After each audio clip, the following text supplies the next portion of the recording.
Hey there, we're live. I just said hey there. I think I can't say hey there. I think that's copyrighted. So also just say hello. No, that's copyrighted too. I can't say hello, or not like that anyway. I'll just say hi. We'll do that. So I invited people in, several people. We'll see. I think the main event today is that we're going to be doing some promotion for Monster MD. That'll be the book that we're talking about. And I'm going to hopefully try to make it through this without coughing into the microphone. That's the goal. So I might have to mute it every now and again. We'll try it out just like this.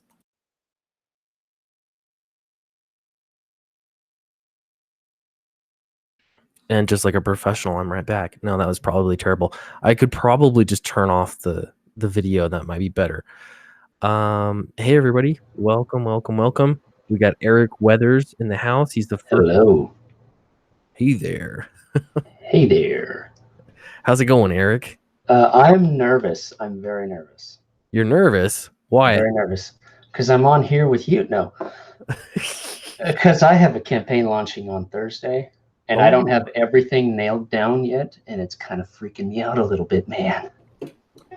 There's something about the pre-campaign jitters. There's nothing like it. I'm fine. I'm not nervous at all. I'm fine. Yeah. Fine. I told my wife, and this is true, I've never been more stressed out than right before, like the night. It's not like the night before. It's like 2 days before you launch the campaign. That is so stressful. Like my wedding day doesn't even compare. That was cakewalk. Cake. Yeah, and there was cake at the end as well. That's right. Yeah. there ought to be cake. There should be cake when you launch your campaign. Yeah, it's stressful. I don't know. You tell me what you think, but for me, it was like, what if I put it up there and absolutely nobody wants to buy it? They just say, "Oh, that's great, man. That looks good," and nobody backs it. Yeah, that's one of the fears. Yeah. That's one of the stressors. One of many. Yeah.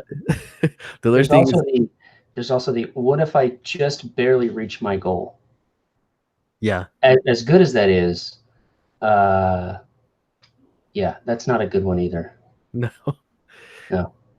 Yeah, I'm glad that I way overfunded because after looking at things, if I had just got 7,000, that was my goal, I would be pulling money out of my pocket to make it happen.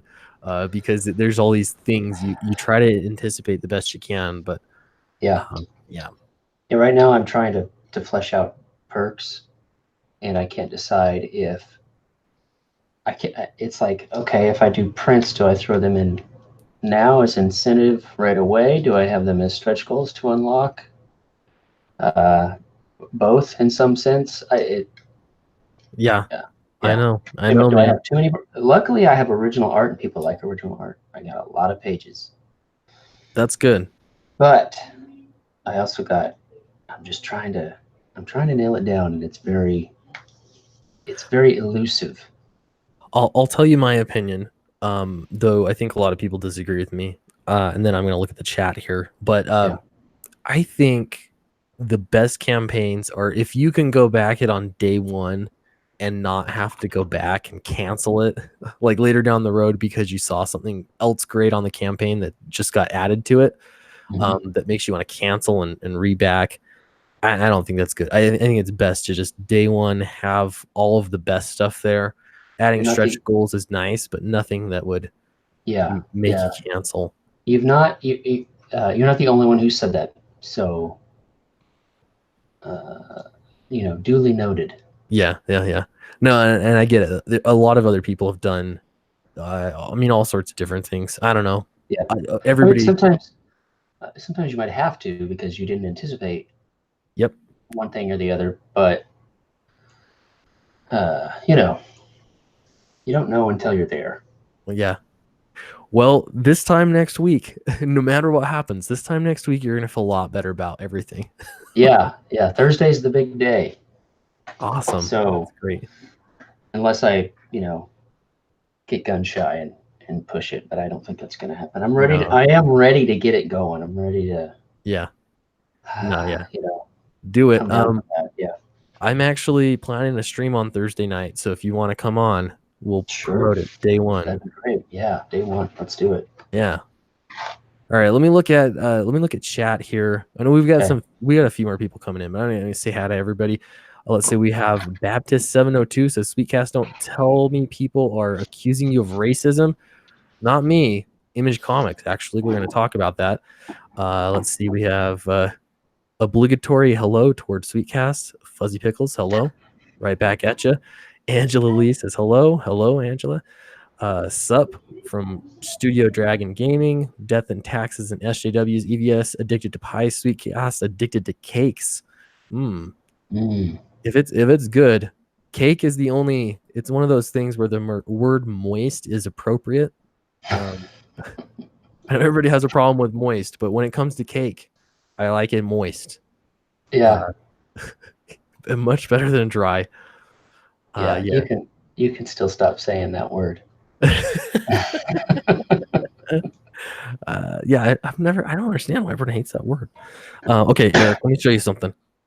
There we go. Let me see it. See that? Okay, you probably saw this on Twitter. I did. That's a page of sequential art, and I just thought, hey, I'm gonna have my little character I've been kind of playing around with a bit, and just have something. This isn't really in a story at all. It's just sequentials. Yeah, just practice. Yeah. So I don't know. I thought like you got to practice sequentials, because sorry, I'm seeing it chat. Dark Admiral March here says, in quotes, I like it moist. Sweetcast 2019. There's that word again. Yeah. Okay, so I'm looking at this sequential art, and I went a little nuts with the breaking the panel borders. Yeah, a little bit. Yeah, it was just fun. That's all it was. No, experiment, man. Just do it. It's just a piece for fun, right? So just go crazy. Yeah. I wouldn't say you went overboard with breaking the panels. It's just two, but a couple of spots. I see one. I see a. Maybe it's not there because maybe it's just quality of video, but the rhino's ear, is it touching the panel border up top on the second panel? You're talking right here? Yeah. Let me see. Is there a gap there? There is a gap, but it is close though. Pretty close. Okay. Well, nothing Photoshop can't fix, right? Yeah. See, you don't even see better there now. Yeah, you wanna be careful of that kind of stuff. Those tangents. Yes. And her finger over her headset. Is it a her? It's a dude. With a mohawk. Okay. Yeah. Okay. Finger. Oh, touching the top. Yeah. Yeah. It's just in a weird way, like if it was cut off more or not cut off at all. Yeah. Yeah. That makes sense. I see a lot of room for word balloons. That's good. Yeah. I was thinking he would be. So this is snow. Everyone was thinking desert, but it's snow. Like the story would take place barren snow, wonderland, basically. Rhinos love the snow. It's a little known fact. Yeah. That's what makes this fun. I'm really excited to write this story. But I was thinking he's listening to music, and it's gonna be the immigrant song, you know. Oh yeah, of course I do. Yeah, come from the land of the ice and snow. I would suggest now. Is he fairly young? Yeah. How young? What age is he? Okay, so this is here's a well, yeah, okay.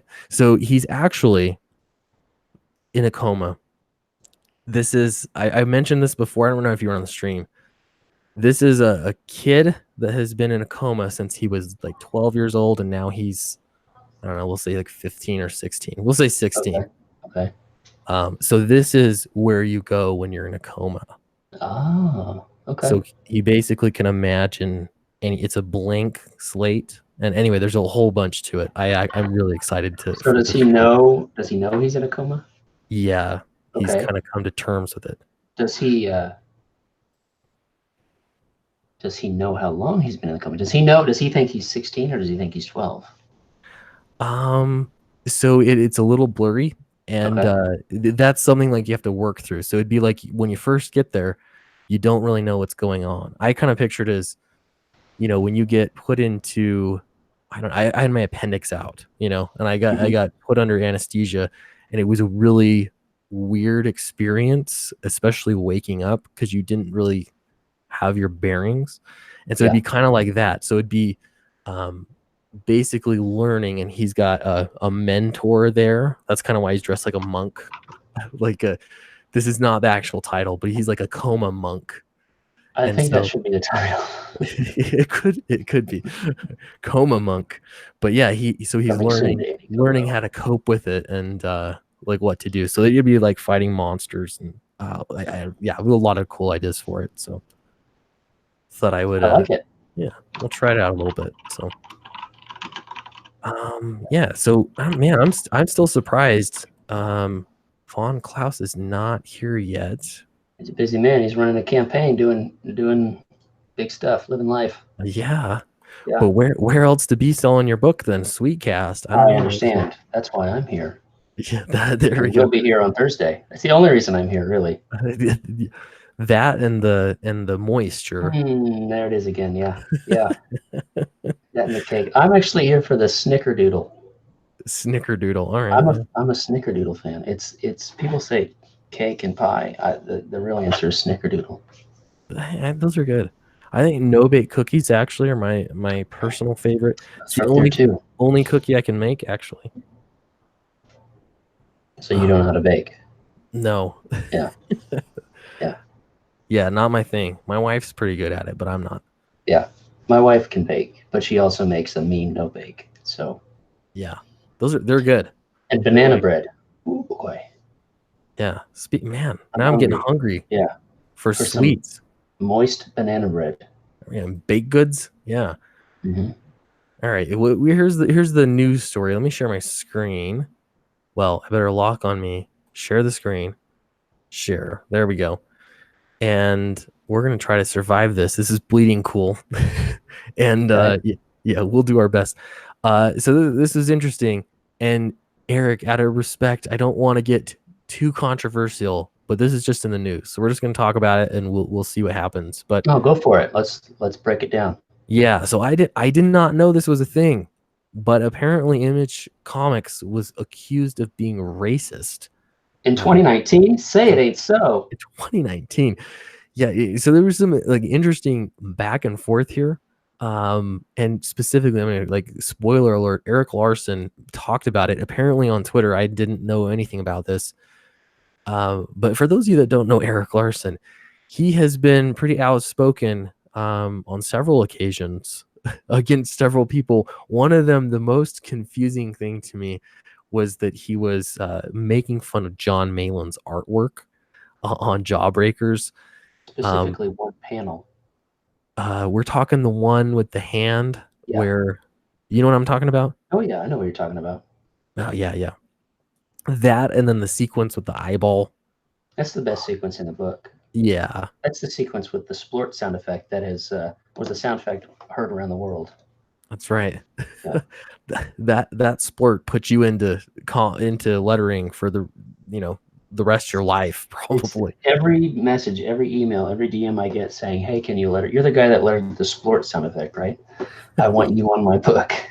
Right. Writers everywhere are actually writing in splurt into their script just so that they can get it. Yeah. So Eric Larson actually was defending. It's kind of funny seeing him on the back foot saying, "I'm not racist." Like, we're not racist. And it kind of makes me think, unless someone explicitly says that they are racist, or they actually, you'd think if you're racist, you would just own it. Yeah. I don't know. think so. But yeah, like, don't call people racist unless you have like legitimate evidence to say so. But now Eric Larson is in defense mode. We'll go back later. I just wanted to read what he said here, but he said, as a general rule, don't take to social media to air your grievances unless you're totally cool with terminating a relationship forever.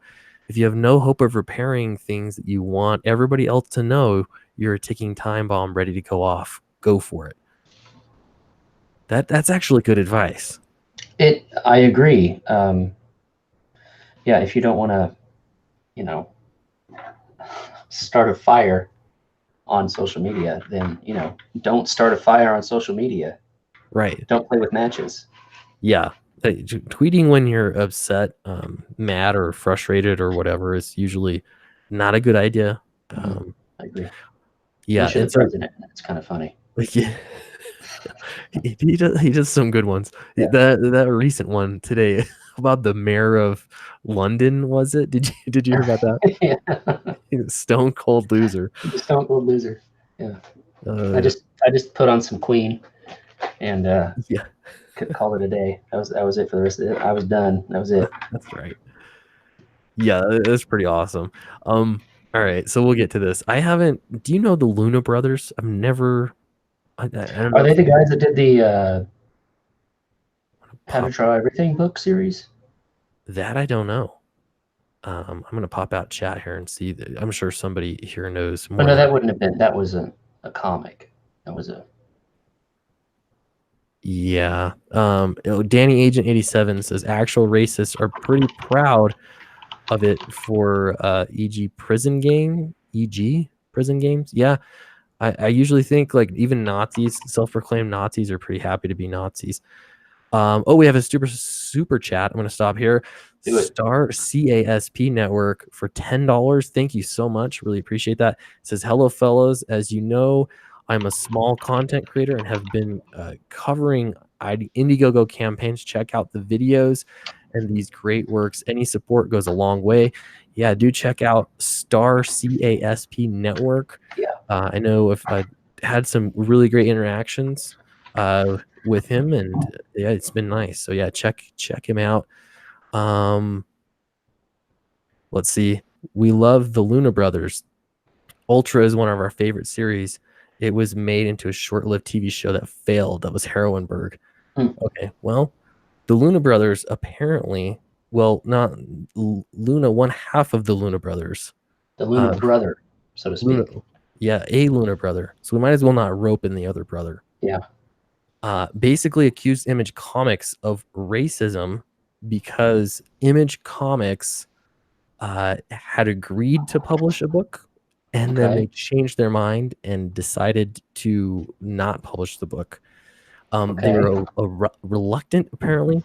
So it's called, let's see, it was called American Asian, Americanized Asian. Oh man, Asian. That is a terrible title. yeah, that in and of itself, that's a That's bad. cause for concern. I If don't you like have that. to stop and like, what is it? What is that? That's not a good title. You need to be able to just drop Yeah, it. Americanized Asian. All right. Okay. Yeah. So let's see. A Filipino American comic creator awakening creators awakening was originally greenlit reluctantly, in quotes. So if your publisher is reluctant to publish your book, I guess that's a bad sign to start off with. By the partner at Image, they didn't explicitly say who the partner was, but then Eric Larson kind of spilled the beans, and it sounds like it was Eric Stevenson, which makes sense. He is the publisher of Image, so Yeah. he'd be the one making those decisions. They called the book, so I'm assuming this is Eric Stevenson, called the book Angry and claimed it contained no story for people to relate to. Seems reasonable to me. Also, Yeah, real quick, let's apologize to the chat for Clint's ineptitude in picking a story that involves Eric Larson, Eric Stevenson, and having Eric Weathers in the chat and trying to keep all that straight. So yeah. good job on that one. Ineptitude or I may not use that correctly. I just wanted to sound smart. I sound smart to people dumber than people who don't know what that word means. no, Like me. no, I was trying to make it sound better. Like it was genius, really. Oh This yes, was yes. it It was was good marketing. yeah. Yeah. It would help if we all spell our names differently. Eric Larson's the only one who spells it wrong, but Yeah. you know, sorry, I interrupted for you, and No, that no, was you're good. rude. That's what you're here for. This is the kind of insight that's important. Um, so Green reluctantly, and it was they called it angry and no story for people to relate to. This is good, actually, and I again, I don't know the Luna Brothers. Heroinberg in the chat loves the Luna Brothers. If a story just at face value from a publisher calls it angry and there's no story for people to relate to, I think that's pretty good that it wasn't published. Yeah. Yeah, but I wonder how many submissions Image gets where they have to say, this is a story nobody can relate to. I'm sure I'm positive this isn't the first time this has happened. I'm sure of it. So, Um, I if mean, I'd wish they'd do it a little bit more often, frankly. they're not doing it enough is the problem. Right. Yeah. They get into is in indie comics and Image Comics, especially, they get into some pretty niche little markets with books. So for something to not pass their snuff test, and I guess the market industry is kind of in trouble right now. Yeah. So yeah, they didn't publish it. Let's see. So it says, well, Luna didn't name the Image partner in question. He did drop some clues. However, Image partner Eric Larson took to Twitter to imply that. So here's the other thing: is that Eric Larson, he's the guy that does Savage Dragon. He said you shouldn't go take to Twitter and say angry things, but he took to Twitter and I guess kind of ousted Eric Stevenson. It's no surprise. I mean, Eric Stevenson's the publisher, so it's not much of a surprise. But here's Eric Larson. He says, I can't speak for Eric or his decision-making process here, but as the publisher, you do have to make a lot of difficult decisions, and sales are a factor. This is possibly the first time I've seen this publicly said, though, that sales are a factor. Yeah. It's almost like they're thinking logically. There must be something wrong. Yeah. For all the problems with Image Comics, I have to say they have been more proactive than Marvel, at least, with sort of righting the ship or making attempts to. Their books, they're selling their books for cheaper. They're more affordable.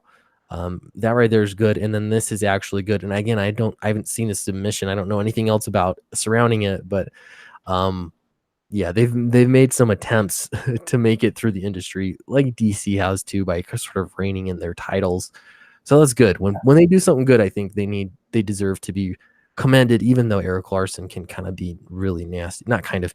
He can be extremely nasty. Yeah. So praise where praise is due.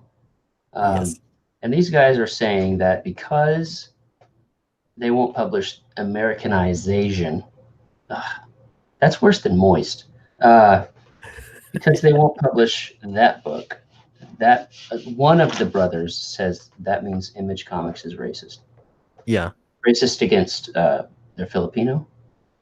It sounds like okay. Yeah. So I would assume this means they've never published anything by these guys or any Filipinos whatsoever in the history of Image Comics, looking at Whilce Portacio. Yeah. Well, yeah, that's the thing. To accuse somebody of racism when there's no history for that, you know what I mean? Exactly. That's my point. Help your case. Yeah. Yeah. He's just. It seems like they're trying to make maybe it's a marketing. But like, hey, if we say it's racist, people will pay attention to the book, and somebody else will want to pick it up. Yeah. Well, it could be that absolutely happens. Yeah. Absolutely. This is slightly off topic, but while we were talking about Moist, Eric, do you want to do a book with me called Moist? That could be the title of the book. I did a live stream the other day, and Matt B in the chat asked me. He said, "Would you ever work on a project that was against your belief system?" Deeply, yeah. Yeah, and I didn't have an answer. I said, "I don't know. I've never been presented with that option." And now you have. Now I have. And I gotta say, if it involves coma monks, maybe we'll be doing something good here. Yeah. Oh man, coma monk. I don't know. I'm like, can that be a title? This is the thing is I have to ask the chat. That's how I came up with Downcast. I didn't come up with it. All the subscribers did. You guys got to help me out. There's got to be a better title than coma monk. I don't think there is. It's so. I'm telling you, this idea is so cool. I pitched it to my wife, and I know she's biased, but she'll actually tell me when something's terrible. And she's like, "You need to do that. It sounds great." Yeah. So yeah, I really want to do this. Yeah. Then you got to figure out: is it one word? Is it hyphenated? Is it intercapped? There's a whole lot to think about. Yeah, yeah. With your moist coma monk. Yeah. Yeah. So cool. So cool. I'm just gonna check in the chat here. Herrenberg says almost all the Luna Brothers previous comic series were published by Image. Yeah, so that's a good point too. They're pissed they're not automatically greenlit by the company they've worked for over a decade. Yeah, so they not only have they published, you know, a diverse variety of creators, they've already published the Luna Brothers Yeah. several times. So yeah, this again, I wish they'd extend the same kind of like reason when it comes to accusations against, well, I don't know, somebody like John Malin or somebody like Ethan Van Sciver, or you know, Right. there's all sorts of professionals that they are totally willing to throw under the bus, even though when it gets aimed at them, it obviously, you know, they think it's ridiculous. And I'm not a big fan of Eric Larson, but I will defend him here, or Eric Stevenson for that matter. I think he was more directly accused. Um, but I'll defend him because it's ridiculous when people make those kind of accusations.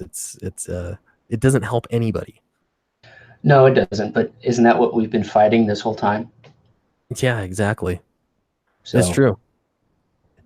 Yeah, and that makes us terrible people, it really apparently. does. Yeah. Okay, so we'll continue on here. Additionally, Luna elaborated on the response he's received from the comic particular from the partner who are Larson implied is Eric Stevenson. Yeah, so they blamed it. They said call the post slander, libel, and outright lying. That is legal terminology there. Yeah, it is. Slander. I need to Uh, get Nick Ricada on the case. yeah, actually, I'd be really interested. I think he's streaming right now. He's probably talking about anime. That way 5,000 people aren't here right now. Oh yeah. Okay. Otherwise, yeah, Yeah. if it wasn't for that. Yeah. Um, hey, Scott's in the chat. Scott, you know, Oh, I posted the link. You can jump in if you want. Let's gotta wear see. your hat though. That's right. Baptist 702 says, "Why aren't we writing at Sweetcast? Why aren't my writings at Sweetcast being seen?" Um, No, they're being seen right now. yeah, there it is. I don't know. Did you send in a super chat? I'm trying to look at the chat, and I'll definitely miss things for sure. That's a promise. I'll miss it. If it is a super chat, I will go out of my way to make sure I read it. Maybe he was getting like message redacted stuff. I don't Oh, know. yeah, that could Oh, that I could found happen. out. It may be because you're trying to write the word Hitler. I found that out on Ethan's live stream a couple days ago. Oh, you can't say Hitler.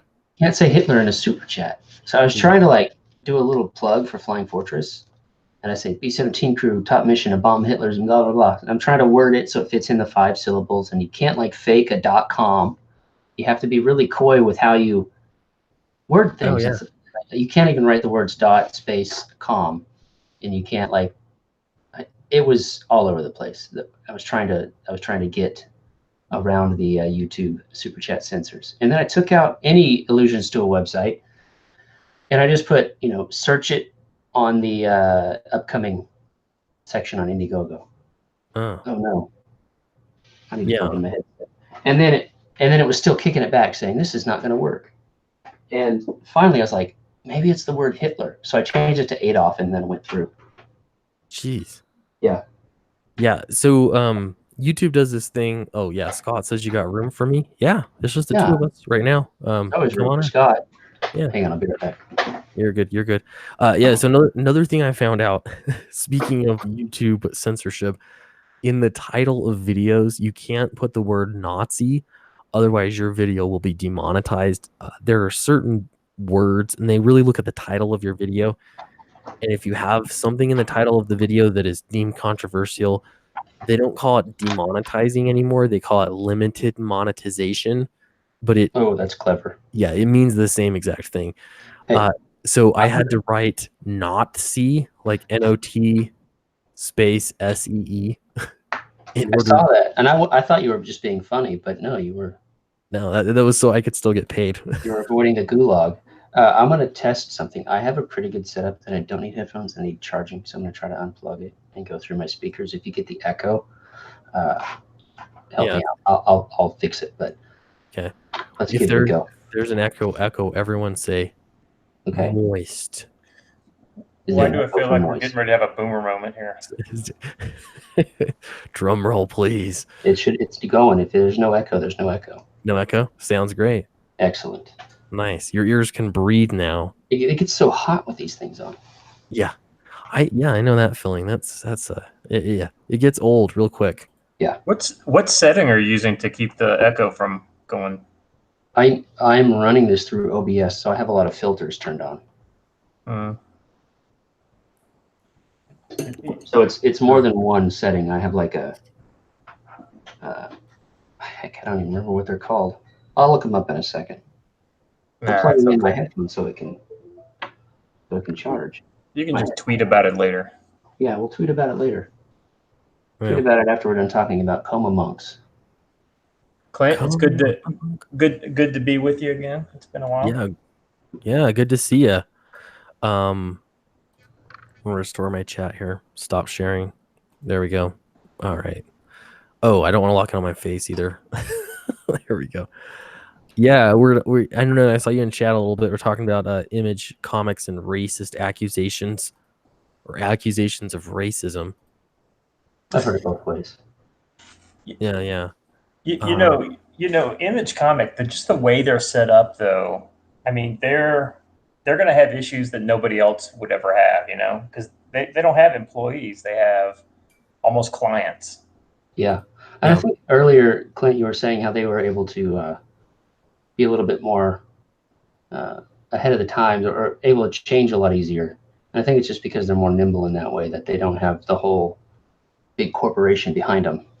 Yeah. So they can just be like, okay, we need a shift. Okay, so let's not print Americanizations. I sound like I'm trying to say Americanization, but I'm saying it lazy, and that's a bad title. So they can say, no, we're not going to do this. We need to focus more on XYZ. And then, you know, however many months, 3 months, 6 months down the road, those books come out and instantly they're changed. Whereas Marvel's like, well, we've got this story arc we've got to go through, and we've got to go through all these hoops, and you know. Well, yeah, I mean, you know, with the exception of a couple long-term comics, I mean, Image kind of you got a clean sweep of the lineup every 5 years or so. I mean, yeah, when Kirkman's not coming up with new stuff. Well, I mean, you know, that's part of the clean sweep, isn't it? He comes up with something new. Yeah, it's I don't know. It's interesting how they go. And again, they're charging less for books, and I think that's good. They can make changes, and they've actually publicly said that they care about sales. So that's nice. It's uncanny. Yeah, who would have thought a comic publisher would care about sales? Sounds like a bunch of comic skaters to me. Yeah. Business acumen? No. That's not for the comrades. Yeah. Well, let's jump back to the article. Actually, let's talk about Monster MD. Even though Von Klaus has I'm sure he is intending to be here, but something has come up. So that's okay. But we're still gonna promote the book because it looks good. And I'm gonna share my screen, I think, here. I don't know why I said that in a weird accent, but you know. I mean, because you're making fun of people like me. I can't believe you'd do that. Such a bigot. Oh my god. Really are. Yeah. The acceptance is the first step. Speaking of that was a terrible. Speaking of monsters, I'm a monster. Speaking of monsters, here's Monster MD. This is written by Von Klaus. He's been on the stream a couple times, I think. And I actually have him in a room. I'll send him the link often. I know he's a busy guy. This book is impressive. He's at $14,000 right now, and it's impressive because I feel like he's definitely done some promotion ahead of time. He doesn't have a massive following.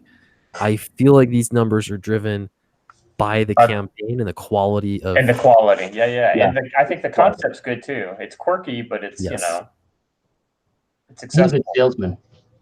Yeah. Yeah, it looks really good. We'll scroll through it a little bit here, and this is big too. So this is a good deal. It is 100+ pages, full Yeah, I didn't color. realize it was that big. Yeah.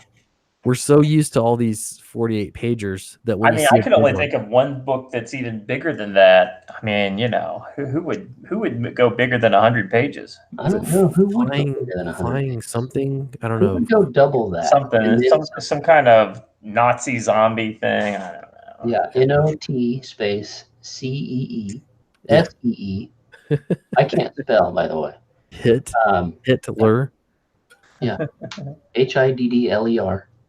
Yeah, Hitler. Yeah, I think that was his name. Hitler. Yeah, We'll get to that. We'll get to that. Adolf Hitler. Yeah, so Monster MD, this is the cover looks great. The art and the colorist work so well together. That's one thing. And I can also say that Von Klaus he's not a writer to be overlooked. He's actually working on the next Graveyard Shift book. He got vetted through and made it by his own merit. Yep, So he was part of the what's the word I'm looking for? talent search. Talent search. Thank you. He won the talent search along with some other fine folks that I'll also be working with. Yeah. So this looks book. This looks good. This book looks good.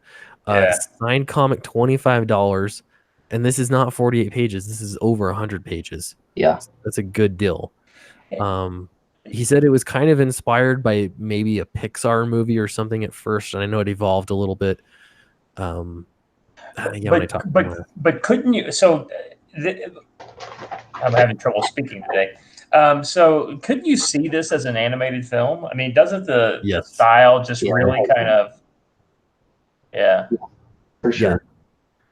Honestly, I feel like it would, given the magnitude of monsters that he's pulling from, I feel like it could be like an animated series. Yeah. Serialized.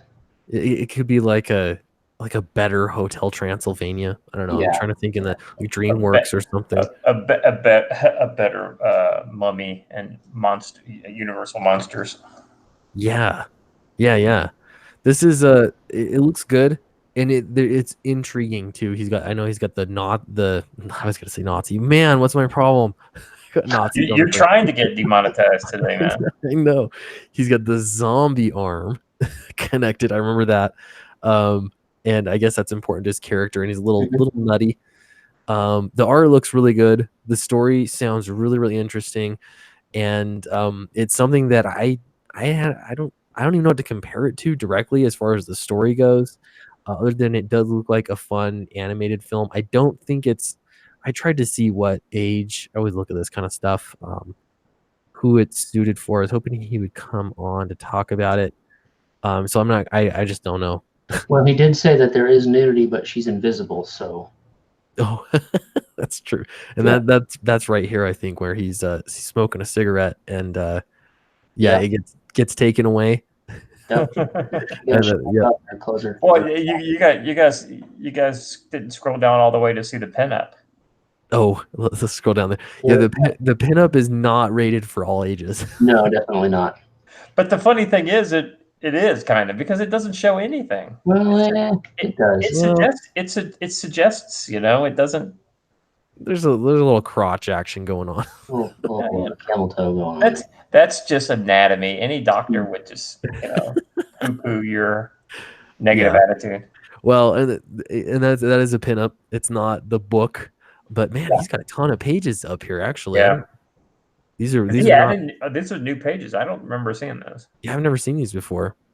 This is really good stuff. Just the line art itself, the colors are great too in their own right. Every single, the creative team, and those letters, man, they're so great. The ones that there's like one word. Who did those letters? I don't know. I don't want to get that guy from Eric Letters. Yeah, I gotta know. Is there a splooch in this book? Do you know that yet? No splort. Sport. Not yet, but I haven't. There are 100 pages, and I haven't lettered them all. So yeah, there you go.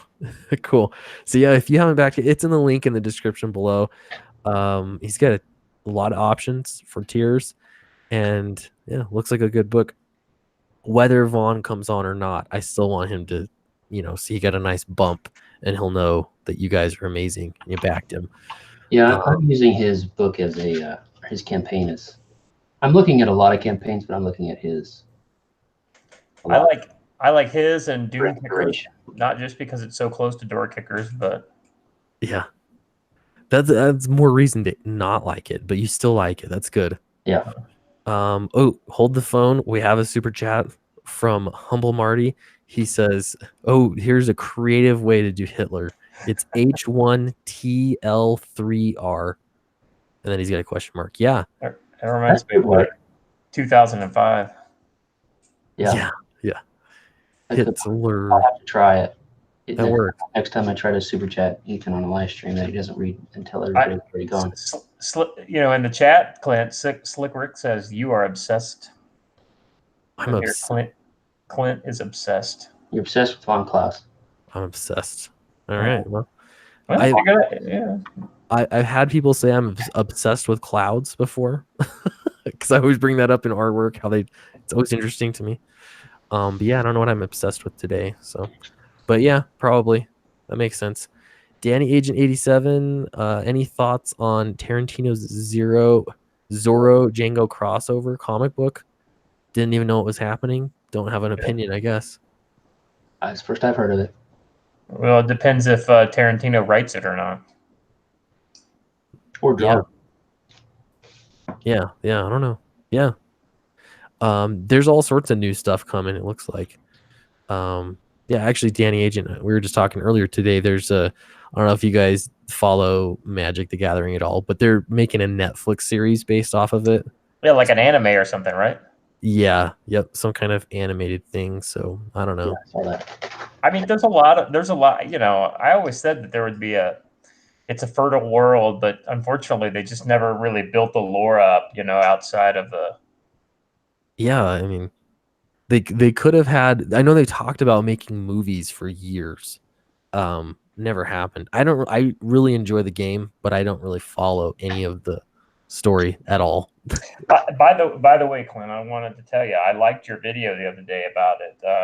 I thought one of the things that you really kind of hit the nail on the head was the fact that it's hard to play Magic the Gathering by yourself, but comics, it's like, when do you read comics with other people? Yep, that's true. And this is kind of. Yeah, I'm glad you watched the video, because not very many people did. Hey man, I'm a fan. I'm a friend, but I'm also a fan. Thank you. I appreciate that. I had it in the background. Say what's that? I said I had it on in the background. Well, does that count? Yeah, as long as I get the ad revenue, I'm. Okay. All right. Yeah, that works. Put it on repeat. Yeah, I let it play all the way through. Unlike EVS's, I mean, I can't even handle the last minute and a half of his videos anymore. They're the pre-recorded sections.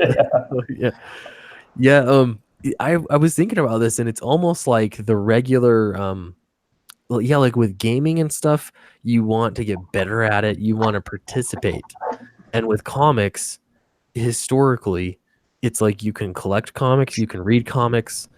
You could talk to people about comics, but there's not a ton outside of that where you kind of encourage each other into buying more comics. But it actually feels like this like online network of creators, this is kind of filling that void. Well, let me be frank with you. When I read comics the most, back in the 80s, like when I was in, I don't know, middle school or elementary school, let's say elementary school, I was intimidated by comic shops. I mean, because it was mostly college and high school kids. And, I just went in, I looked through the books I wanted, and I got the hell out of there. And then by the time I was that age, I was like, undercover in my geek status. So it's like, I didn't want to be anywhere near those guys, because it was just like, dude, I got to like meet girls. So I can't like be seen hanging around with you guys. Yeah. So I always kind of avoided the culture around that. So it's kind of interesting. You're able to kind of freely embrace your, part of it's age too. Have you noticed that, there is a decidedly adult tinge to Comicsgate? Yeah. Well, you just don't care. I mean, that's part of it. Is I don't care, even Yeah. because there's the political element of it too, and the fact that when I made my first video about it, I knew like any hope I had of getting published by any mainstream comic publishers is out the window once I start making videos on this thing. Yeah. And I just don't care. It's just hard to care. Yeah, Um, I agree. and yeah, same thing with comics. The cool thing is then we're all talking about it, and the interesting part about it is this is like modern day, like we all have a respect for art.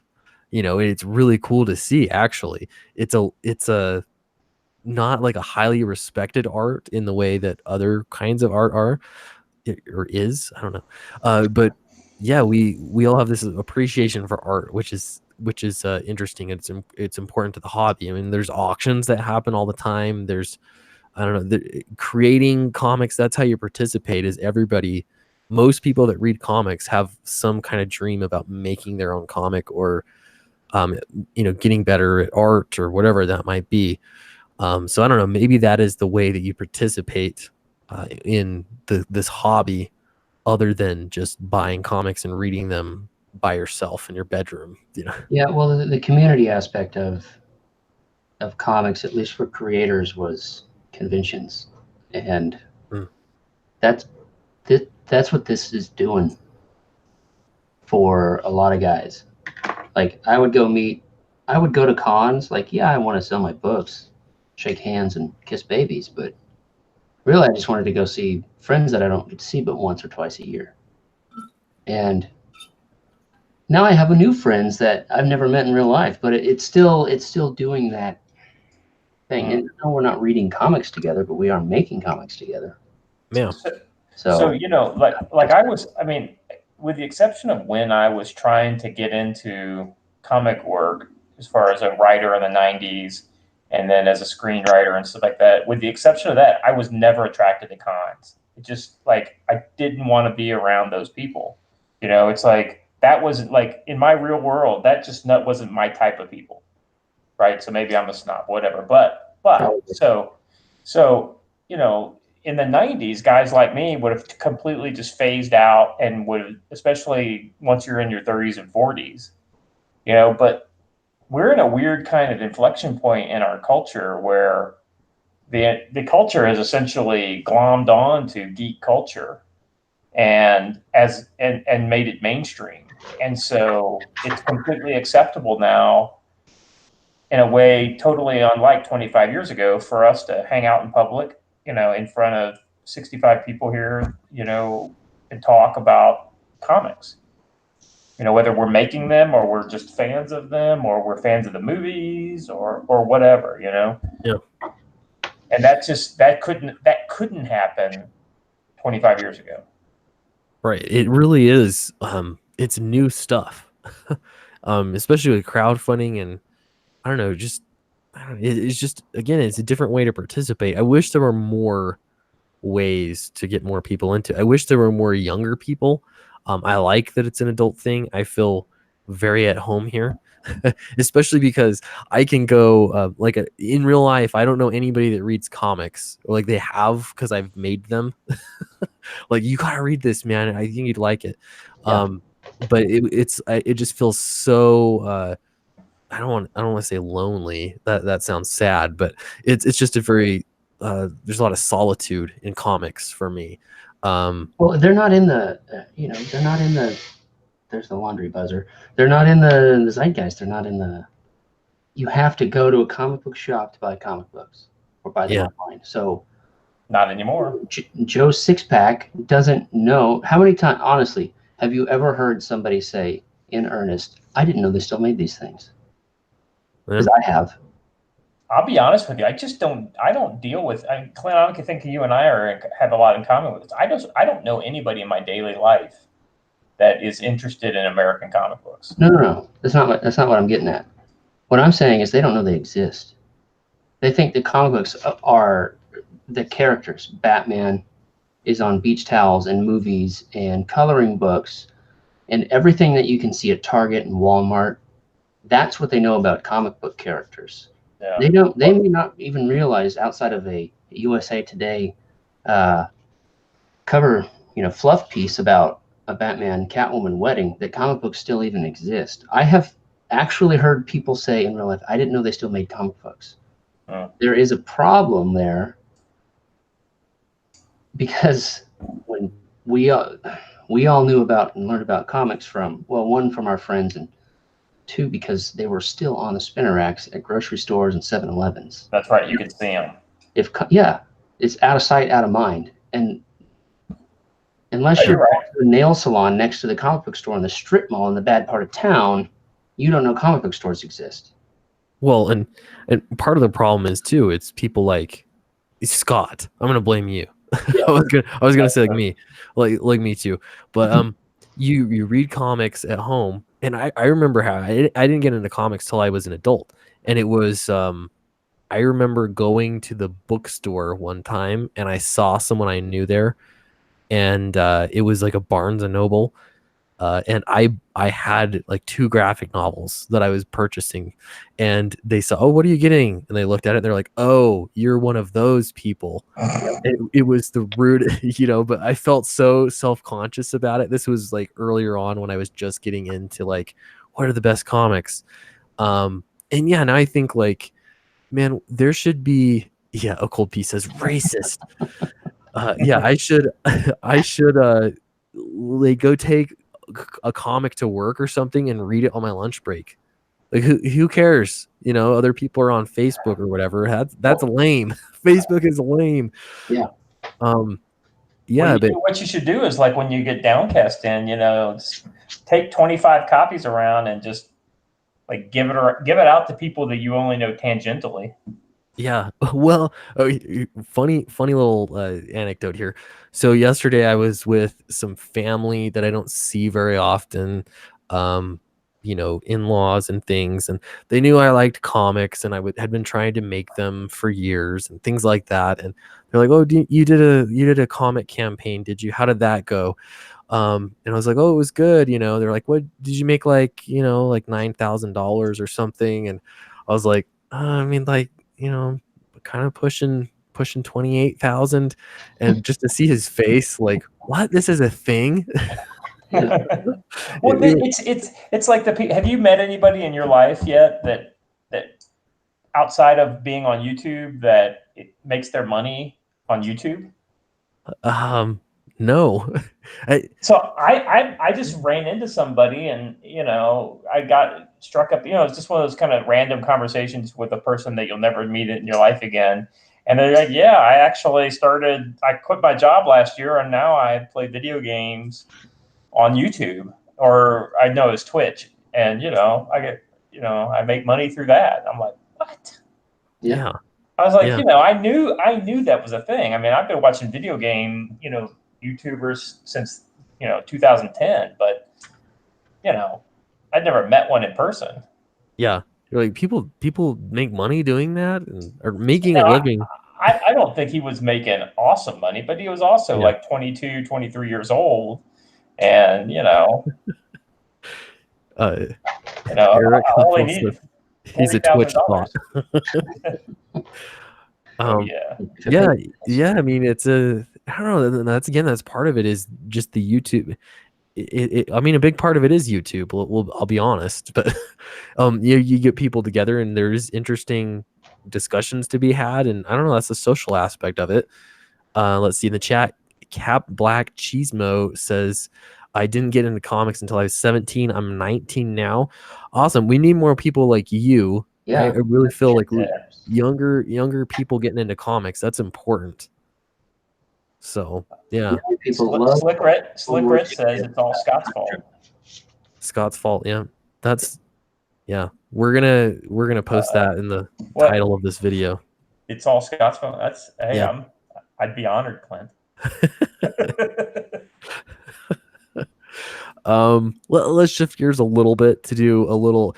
Eric, tell us a little bit about your campaign. Because you're launching on Thursday. Yes, launching Thursday. Flying Fortress Remastered. It is a 200+ page. I'm estimating it to be about 250 pages. But if I can come in under that, then it'll be cheaper.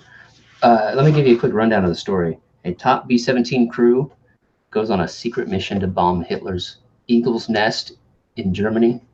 They successfully drop their payload, and on the return trip home, as they're celebrating, they get attacked by an experimental fighter, which shoots them down, and they end up crash landing in the Middle Ages. And they have to make allies with unexpected people and use new technology they didn't know existed to fight these guys and, you know, find out what went wrong and how to get back home. Cool. And you've got a mailing list, right? So people, yeah. What's the benefit of getting on the mailing list? Well, we're launching Thursday. If you sign up before the campaign launches, you will have a chance to win a free original page from the book. Which I always look behind me to see if there's one I can show, but they're always somewhere else. It is original though. Here we go. I got a binder full of pages. You could win something, maybe not this one specifically, but something like this. A free original page. All you have to do is sign up before the campaign launches. Very nice. And we will. How many people have signed up so far? I'm going to do the drawing, but I'm going to do a drawing. And then there's also going to be an early bird special. Limited in number based on how many people have signed up, and you'll get a super secret discount on a cool perk. Oh, well, that's worth it. Yeah. If you have the link, I don't have it, but if you have the link, you want to post it in the chat? I do have the link. I want to make sure I don't link my editing page. The post that in the chat right now. Okay. That's the right one, right? Yeah, that's the one. There we go. That's in the chat. That's how you join the mailing list, and that cover looks amazing. You updated the cover. Yeah, man. Let me share my screen Let me find it and share my screen. And I'm going to say hi to Doug Ernst here too while you're finding that. Yes. How's it going, Doug? Pretty good, pretty good. Thanks for inviting me. I know you might be wrapping up. I don't even know. I was actually on with Weaponized Nerd Rage, and he just ended. So I saw your link, and I was like, okay, I'll jump over real quick and at least say hi, even if you're wrapping up. So thanks for sending me the link. Yeah, no problem. We're not exactly wrapping up, so yeah, you're totally welcome. And I do want to talk about your book too, but let me look at Eric. This is the cover. Yes. I posted this on Twitter. That is gorgeous. Yeah, that's sick. Yeah, Kyle Ritter is really good at coloring. He made this thing sing. Hey, that line art is pretty great too. Well, not to toot my own horn, but I'm pretty happy with it. Yeah. And the logo design, I take it that you also did the logo. No, the co-creator did on that one, actually. Oh, really? Yeah, Andy Moore did that. Well, there you go. It does look good, though. Thank you. Yeah, that looks good. So he did put the link in the description below. That's a cool book. The thing is, man, there's so many good books now. It's the natural competition. Like the bar is being raised. Yeah. Well, you know what? It's tough out there, and I was like, June's chock full of campaigns. I mean, everybody hit. Yeah. Earthworm Jim, Thunder Kick, Nut Punch, Monster and-D, Shinobi Sasquatch. I mean, it's saturated. By the way, I happen to be lettering all of those books. No big deal. You know what's sad is that I find myself supporting books and touting books that as of right now, I just can't buy it. And I don't have any near-term plans to be able to buy it. I'm not in the case of Flying Fortress. I mean, I'm going to be day one on that, but there are several books out there that, like a great example is I didn't have the wherewithal or the money or whatever at the same time and place to get Shinobi Sasquatch. Now I think it's still in demand, so I might come around on that one. But that book looks unbelievable. Yeah. If we could time these so that there were like a few every month, it would be good. Well, then that would make us publisher. No, you can have it'd be more of a cartel. Well, sure. But it would be something. It would be coordinated. But Scott, you mentioned you were gonna be in day one. I need I need my day oneers. I need my day one backers. Yeah, absolutely. And we saw with yours, Clint, how huge that is. I mean, just the word of mouth that you got from what you popped up to, what, 14,000 that first day. Yeah, something like that. 24 hours. Yeah, it was. Yeah, somewhere around 14,000, and that was massive. Yeah, I know people were talking about it just because of that, because you kind of came out of nowhere for some folks. I mean, you got a loyal following, but and EDS was talking about it. It's not everybody that Zach does a little roast of. So you got the attention of people who then help carry you beyond that. Well, and then just being on Indiegogo, there's an algorithm. It's really simple though, and those day one backers are basically the secret.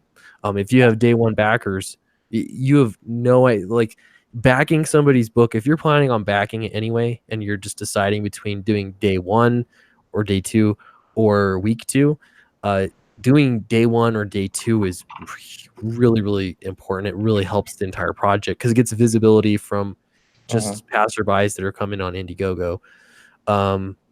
And speaking of great books, Doug, you mind telling us a little bit about your book? It's another one I'm really excited about.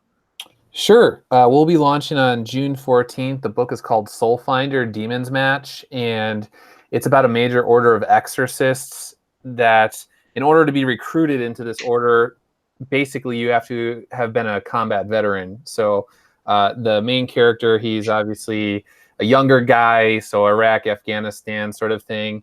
And he is mentored. It's basically the story of his kind of introduction and acceptance into this order. He's reluctant at first, or I shouldn't say that, but it's kind of iffy. And he's mentored by a Vietnam veteran. The main character's name is Father Patrick Redder. Patrick means noble.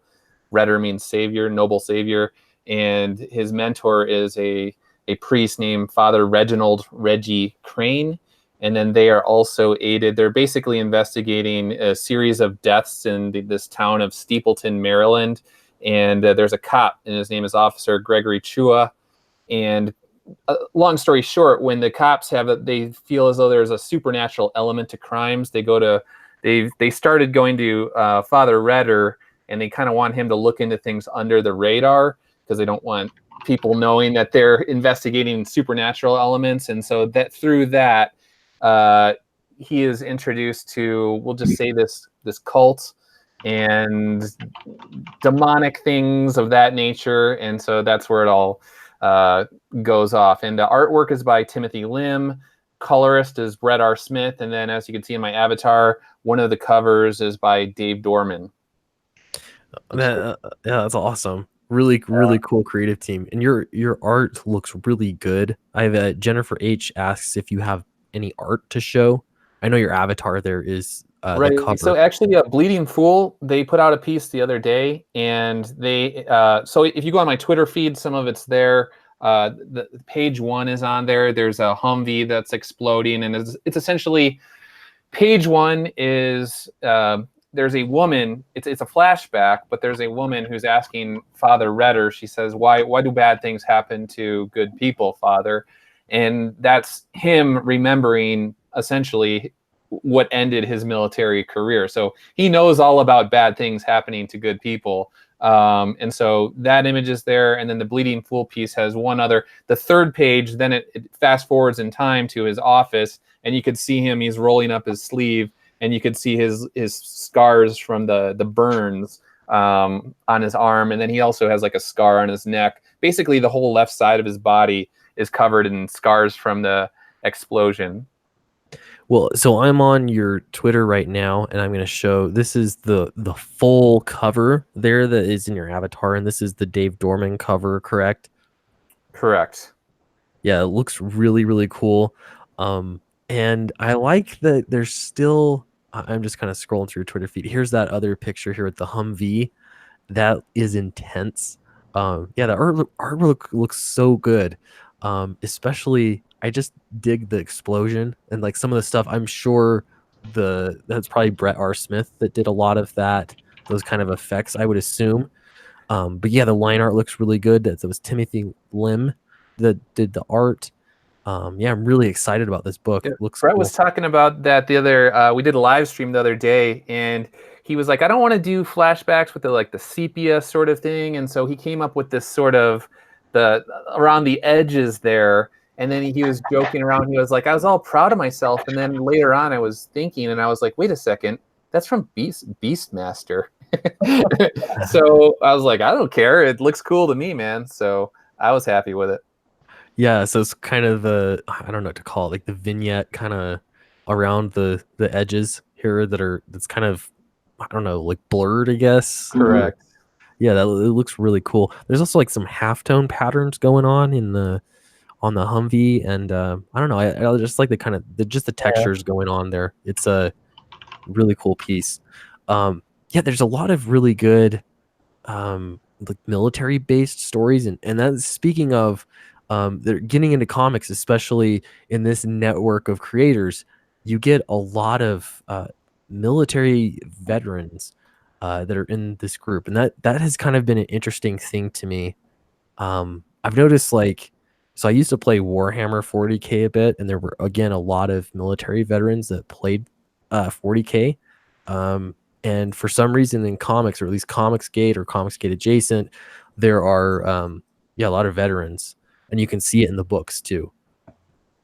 Yeah, I mean, I guess I can only speak for myself, but I just remember in the 90s when I was in the military and you were in the field and you'd get the mail and I would get my comic subscriptions. Like that was always kind of really cool. And then also infantry guys in particular, kind of like a Richard C. Meyer, we sort of gravitate towards good versus evil sort of battles and adventure.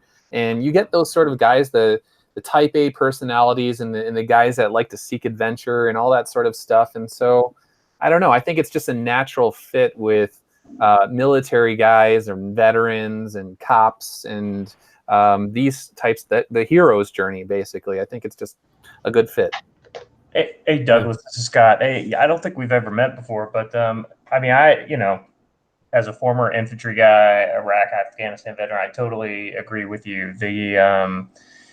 You know, the conflict that's natural within what we see in Comicsgate, the darkness that you see in a lot of, you know, like Clint, you were talking about the Warhammer. I mean, you know, when you've lived the grim dark, you know, you still like to read about it from time to time, especially when it has nothing to do with your war, you know. But you know, and that's I think my military's yeah, I really started coming back to like H.P. Lovecraft and a lot of that kind of stuff after my first combat tour. You know, my first tour in Iraq, I probably read 25 different, you know, 40K books. You know, that was like my kind of, you know, go-to escape, you know, when I was there. So yeah, there's all kinds of weird confluences of things that bring us into this, and it's just kind of good to see everybody making a community of it. Mm-hmm. A lot of really cool books coming out of it too. Yeah, I'm the only one that here that didn't serve. Eric was in. Remind me what branch of the military you were in. Sorry, I was in the Army. I was in the 10th Mountain. Army. Okay. Oh wow. Yeah. Chilly times for you. Yeah, indeed. Yeah, those like effect storms were.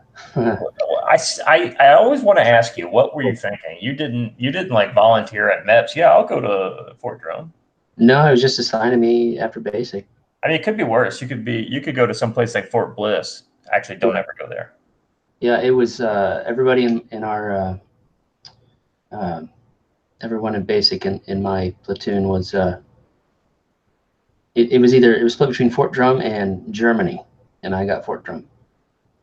Yeah, I was when I was in the 90s, and I was a young dumb kid, and I just signed up for infantry, and I thought it was just light infantry, but I was 11 X-ray. So then they were like, then I became 11 Mike, and I was mechanized infantry, and I was like, wait a second. And then they sent me to Germany, and I was like, but what about Ranger School? And they just like laughed at me. Yeah. So. Oh, that's, you know, I knew a former Met guy who became a sergeant major almost, he said, entirely on the merit of being a Met guy who went to Ranger School. He said it was so rare that, you know, I mean, they don't really do 11 mics anymore. Right. They did away with that.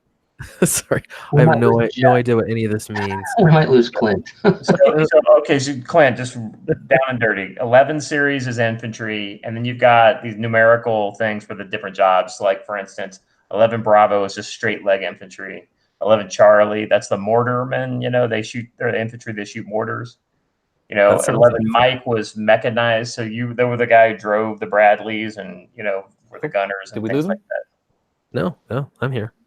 I'm absorbing it. No, this is interesting. The last time we got into one of these conversations, there was the missiles. I forgot they called the homing missile things, for lack of a better word. That's pretty cool. Yeah, the TOW missile. Oh, that's right. We were talking about them using the TOW missiles in Syria. Yeah. Oh, and the automatic grenade launcher. Yeah, that's also pretty awesome. Did you ever watch one of those videos from Syria? It's pretty sick, man. No, man, I still haven't. Oh my God. That reminds me, I gotta look that up. I'm just checking in on chat real quick. Heroinberg said, would August or September be a good month to launch an Indiegogo if our book comes out physically, just in local stores late in July? I know as far as Indiegogo goes, crowdfunding, I'm kind of, I don't know, I'm a little on a fence on my opinion here. Traditionally, like if you Google it online, there is a defined crowdfunding season of when crowdfunding raises most money. It's arguable as to why that happens, but usually the fall is a great time. And then actually this time in the late spring is actually a good time. All summer is great. Winter is not a good month, not a good time. I hear from the man on the street, Kyung Lee, who did a lot of pre-campaign research, that October is the way to go.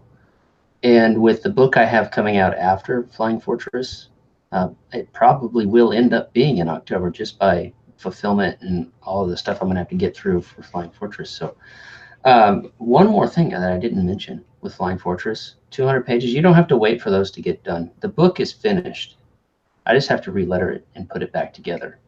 So you're not going to be waiting months for this thing to get to you. It's going to be a very quick turnaround. And that's the way it should be. I want my next one to be that way. I'm working really hard to make sure that's the case. And I know, like with Doug as well, your book is really close to being done, or literally just as you started speaking there, Tim just turned in page 45. It's a 56-page book. And so we're basically about done. At least Tim's about done with his. He does about a page a day because he's got his day job or whatever. And then after he signs off there, then he starts drawing. But by the time we launch the campaign, Tim will be completely done. And then it'll just be how fast Brett works, really. But we're the same way. We want it to get into the hands of our customers as quickly as possible. Yeah, I like that a lot, man. That's my next one for sure. I don't want to launch. I mean, it was good because I needed the money to do Downcast, but I'll tell you, for Downcast 2, luckily we've been successful enough. I want to have at least like 90% of the line art at least done, if not like colors and letters apparently only take about a day to do, so that's not a big deal. But yeah, you want to have a lot of that done. That's really good. There's so much that could go wrong that, to me, I just wanted to take as much stuff off the table that could cause problems, and getting the art basically all done was one way that okay, there's going to be some sort of weird stuff that'll pop up with shipping, but at least now we know the book's done. And so it's just, again, taking possible pitfalls, taking them away. Absolutely. Yeah, that's good. Are you doing a mailing list? I know you've got a significant YouTube channel that's probably going to be doing a lot of the work for you, but and I don't know, what else have you been doing? I know you've been making the rounds through the different news outlets and things like that. Yeah, that's one thing where I know you did the mailing list. If they want to get on the mailing list, I probably should start, but if they want to just email me at douglasernst@douglasernstblog.com, that's one way to. I'll start getting that in order. But I basically have the YouTube, the channel, the Twitter channel, and then there are some other things that maybe I'll talk to you off the air about that I don't want to get into. But I think we're in a good place. And the reaction to the announcement the other day was promising as well. Very cool. Yeah, I'm excited about it. It looks like a really good book. And Sketch Therapy in the chat says, hello, Sweetcast. Hello, Sketch Therapy. Great to see you. Yeah, a lot of really good books. Did we exhaust this article? If I go back to it here, let's see. Well, except for the racism part. The racism. Oh, we haven't seen that accusation yet. That was the whole point here. Yeah, I don't know if you saw this, Doug. We were talking about Image Comics has been accused of racism for turning down a book that they had originally reluctantly approved for publication. Yeah, this is really interesting. Okay, so here we go. Here's I guess a quote here. It says, within hours of going public with what happened, I received an email from the partner describing my post as slander, libel, and outright lying. So honestly, the first thing I'm hoping for is not to get sued for speaking truthfully about how I was mistreated. And he said because the book was no longer going to be published by Image Comics, that they were racist and they refused to have POC, so people of color, to be published, which Image Comics pushed back on pretty hard. If I continue here, it says the next thing I want is to not to get blacklisted. I think comics and the media industry as a whole has been dragging its feet in acknowledging the history and severity of anti-Asian narratives and imagery to the point where I'd rather kill the messenger than acknowledge the message. Wow. So accusations of being blacklisted because you're Asian. I mean, that's what it sounds like to me. But that's the accusation here. I've heard a lot of talk about blacklisting, but I have not heard from comics that, especially Image Comics, that they're anti-Asian. Yeah, that's kind of weird. Well, is it? Unless they're talking about pears. Well, yeah, I mean, they're not monsters. Interesting.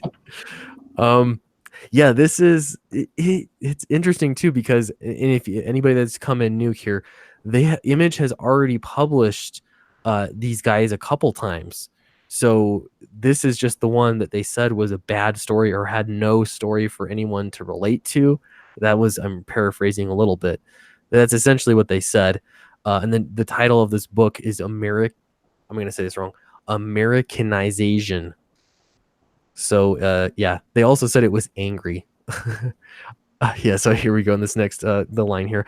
I also don't want to be discarded so that later on someone else who's, quote, less angry gets the opportunity to tell my story, especially if that person has white heritage.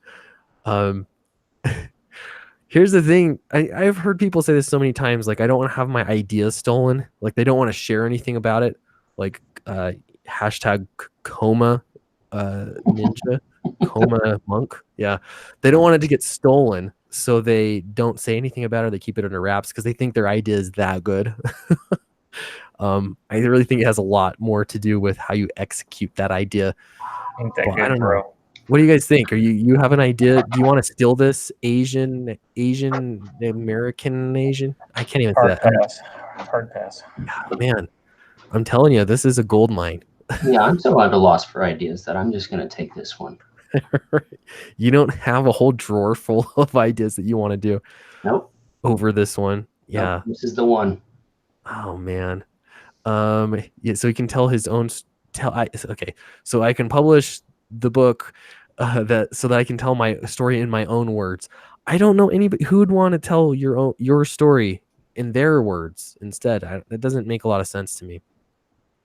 Okay, so here's the quotes. I guess this is the accusation. Okay, I still intend to publish Americanization, but I need a publisher who is POC friendly, and that stands for people of color friendly, and supports the book's message and tone, In the meantime, I need your support. I've been putting out these strips for 3 years. Let's see the next one here. Speaking out about this is risky and terrifying, but silence would only add to the pain this has caused. If you've enjoyed my comics, please pledge on Patreon. So boom. Why do they always do that? Sounds like a perfect opportunity for a crowdfunder. Why do they always do that? Yeah. Why do they always say this? There's this trouble that happened. This book didn't get funded. Here's my PayPal. Yeah. Give me money. Yeah. Well, and this is the thing is like I even posted a video today about monetizing drama, and there are a lot of accusations like you're just trying to monetize drama.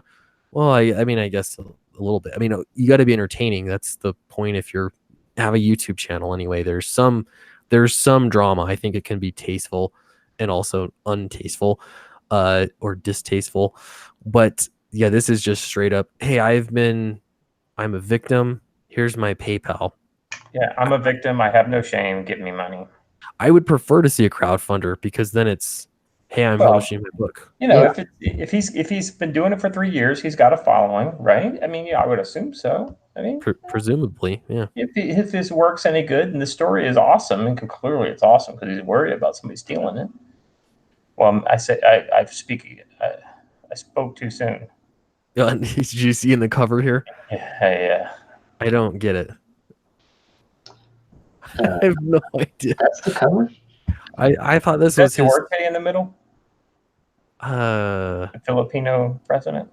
I don't know. The Filipino president, is that... I have no idea. This is... Oh, Clint, you don't know about Duarte? No? What's going on? Well, recently he said he was gay until he got married, and that cured him of being gay. Oh, I didn't hear about this. And then he also advocated for people to hunt down drug dealers and kill them in the streets. Oh, that's hardcore. Yeah. He's just look into old Duarte. He's an interesting cat. I'll have to look it up. Yeah. Yeah, I don't know. So that's the accusation. That is the accusation. A cold piece from chat here says, can you mention our DM group, get some recruits and widen the net? Yeah, a cold piece. There is, if you're on Twitter, there is I'm sorry, I can't remember the name. I'm in so many DM groups, I forget the name of it. Let me look it up real quick. But there are groups, if you're looking at getting your book promoted, a lot of people are putting their heads together and promoting their stuff. And this one is, let's see, CG Delta, I believe that's it. And so, yeah, or get in touch with a cold piece, and you can, people get together and help promote each other's books. So it's really good, especially if you're launching your books at different times. It's all helpful. That is a cold piece. Scott has joined the call. Scott is on twice. So that confirms that Scott, it is your fault. It is my fault. That's true. Yeah. What happens when you reload your page? Yeah. It's all good. So a cold piece says they can follow me and DM to join Twitter. It's at AY cold piece. No drama, all banners welcome. Yep. So yeah, it's been, I know, a good group, and a lot of people are retweeting and things like that. So yeah, helping each other out. I think it's good. Yeah. So I don't know. Again, I'm going to go back to the racist accusations, even when it's against Eric Larson, who I've got problems with. You shouldn't call people racist unless they're racist. Yeah. Yeah. I mean, I thought this was common sense. Yeah. To me, it's just the sign of someone who's intellectually bankrupt. It's the easiest thing in the world to accuse somebody in a knee-jerk fashion of racism. And there's nothing that how do you prove a negative? There's nothing you could say if you haven't done anything other than I'm not racist. And it's just, I don't know. It's just kind of embarrassing to me when people, that's their first instinct is to jump to that. Well, it's kind of the I don't want to say it's the opposite of virtue signaling. It's that, like they always accuse conservatives of dog whistles, like liberals do. And it's the kind of the opposite of that. It's like, hey, listen, I'm one of the, so they're signaling to that audience, like, I guess it's virtual signaling. and essentially that's them trying to reach out to a safe audience for them. But the problem is that that audience doesn't buy books like that. Yeah, I mean, you're cashing in on the culture war. And I know, again, like I've been accused of this. A lot of people have been accused of this that I associate with, that you're just cashing in on the culture war. Well, the culture war is going on regardless. But stuff like this where you're making enemies out of friends, you know what I mean? Like they've already been publishing them. Image Comics is not super friendly to a lot of conservatives, and so I don't know, for them to be, it's coming out of nowhere, and it's because that there's a perceived benefit from speaking out like that, and that's again in his statement. Coordinated. Sorry, go ahead, Eric. I was going to say that's why I think it's coordinated. They meant it. They know they're not racist because they've been published by Image before. That's why I think it's a plan. It's let's get some more eyeballs on this book. Maybe somebody else will pick it up. Right. Yeah, and it wouldn't surprise me at all if another publisher did. Yeah. If it was just about, I mean, you could take it to crowdfunding. I recorded a video before this. I'm going to be posting tomorrow, but the CEO of IDW is starting a new publisher that's specifically going to be doing crowdfunding for their comics. So it's viable, or at least I think that's been proven. Yeah, time and time again, for the right creator or the right story, that's possible. So more power to them if it works. I just hope they. Speaking of viability, what do you guys think of EDS's new venture with the alternate cover? Man, that is a sick cover. It's cool. I was kind of surprised. I was kind of surprised that he launched it before Cyberfrog was shipped or fulfilled. Yeah, I thought it was going to come after Rainbow Brute. Yeah, I don't know the order of things, I guess. But I don't know. Yeah, I was kind of surprised. I don't know what's going on behind the scenes. Personally, I would want to wrap up Cyberfrog just for my sanity, like just get it shipped. But I mean, he's in that different space than we are, than guys like us. I mean, like we're the number one drivers of our thing until it, we're the guy who puts it in the mail and ships it to the people, right? But he is like, he's stepped away at this point from that campaign because it's off to the publisher and it's being fulfilled, Yeah. He did send an update today. I got in my email that Cyberfrog is finished. That's what he said. Cyberfrog is complete. So I'm sure it does, send it to the printer, then you got to send it to the fulfillment company. I don't know how that all works. I'm going to be fulfilling my own campaign.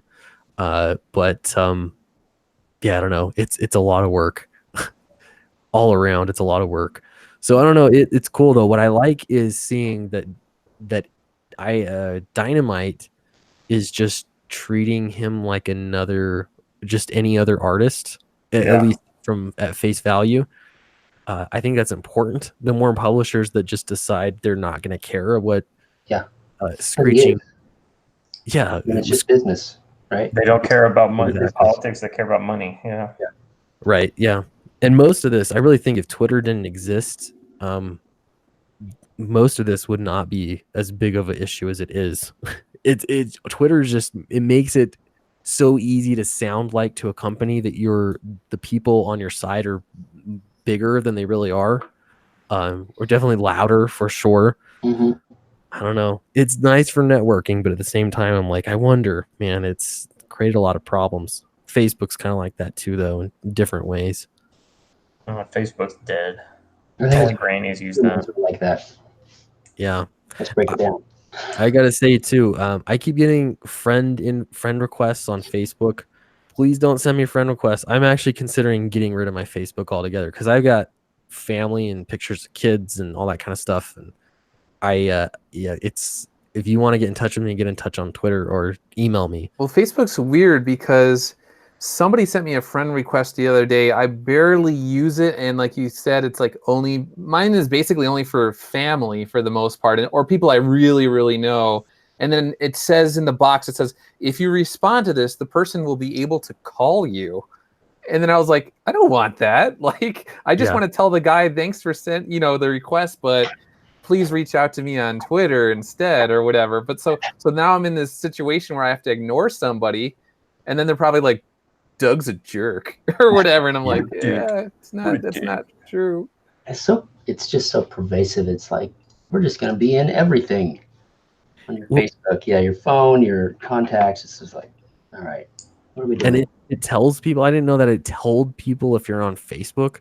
I tried to turn that off and I couldn't for the life of me. Like I went through all these how-to articles. It's like, I don't want anyone to know if I'm on Facebook. It's nobody's business but my business. Yeah.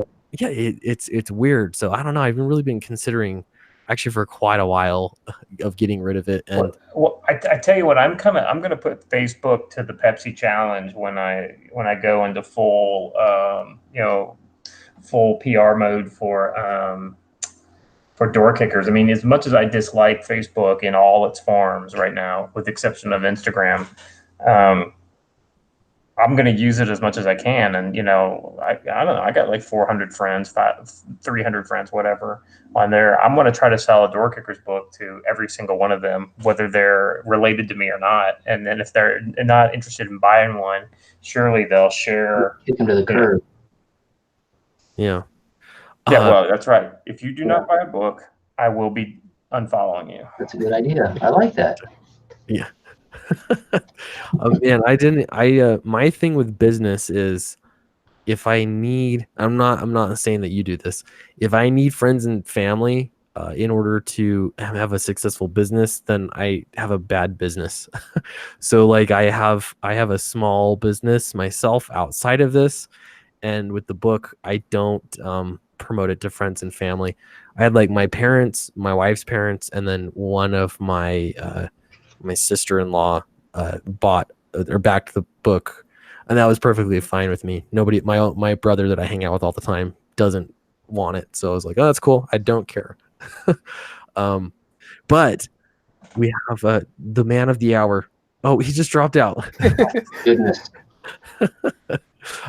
He's like, if Clint's not gonna recognize me, I'm back here. He's back. The man of the hour, Ron Klaus. How is it going, man? Hey, how are you? Sweet cast. Right. I love it. I love your theme. Love that ding ding ding ding ding ding ding ding. Takes me back to the days of loving Nintendo and good things, happy things. Sorry to interrupt. No. How's it going? You're very good, man. We were talking about your book, and who better to talk about it than you? Yeah, I am an official expert. I'm gonna share my screen here, and we're gonna look at it. This is Monster MD. I have not refreshed this once, so this number better move. I don't know about that. We'll see. Well, it should. But okay. Yeah, tell us a little bit about Monster MD. Well, Monster MD is a story about a guy who lost it all when he was on his way to becoming the next big surgeon, kind of a prodigal surgeon. He lost his arm, he lost his medical career, and he ends up, which you'll find out more about in the plot, due to maybe kind of feeling a little obligated, becoming a doctor to the local monsters. So he ends up being their caretaker for a while. The things that go bump in the night, he's kind of in the dark taking care of them. And in this story that I'm telling in my book, he loses his way and doesn't think he's fit to even take care of them anymore. He and his amazing invisible surgical assistant Heidi get into amazing adventures with crazy over-the-top action, great comedy, amazing monsters that you're going to recognize. I mean, I went through all the monsters I had in the book tonight for someone just to prove that we've got something that they like. And I couldn't. I actually was pretty blown away by how I cover all the Universal monsters, all kinds of monsters you love, and even people who don't love monsters are telling me this book has something for them, at least in terms of entertainment and just great comic making, great comic art by Marco Maccagni, the Italian artist who does things. He's done Zombie Tramp and Vamp Blade for a lot of for Action Labs Studios. So it's just been an amazing thrill ride making this book and getting to put it out for everyone. And I just want to thank you guys for having me on, but thanks to everyone who supported so far as well. Is Chupacabra in this book? Yes, but but like there's no definite like version of him, so you might, but he'll be in. I think he's in the background shot of like a group of monsters that our doctor is confronting. Nice. Establish the definitive version. Yeah, I'd like to. That would be cool. Also, same thing with Mothman, right? Like, I don't think Mothman is in the book, but everyone always does him in all these different cool, weird ways. You know, I definitely need to do something with Mothman, but for right now, let's let Doug handle that part.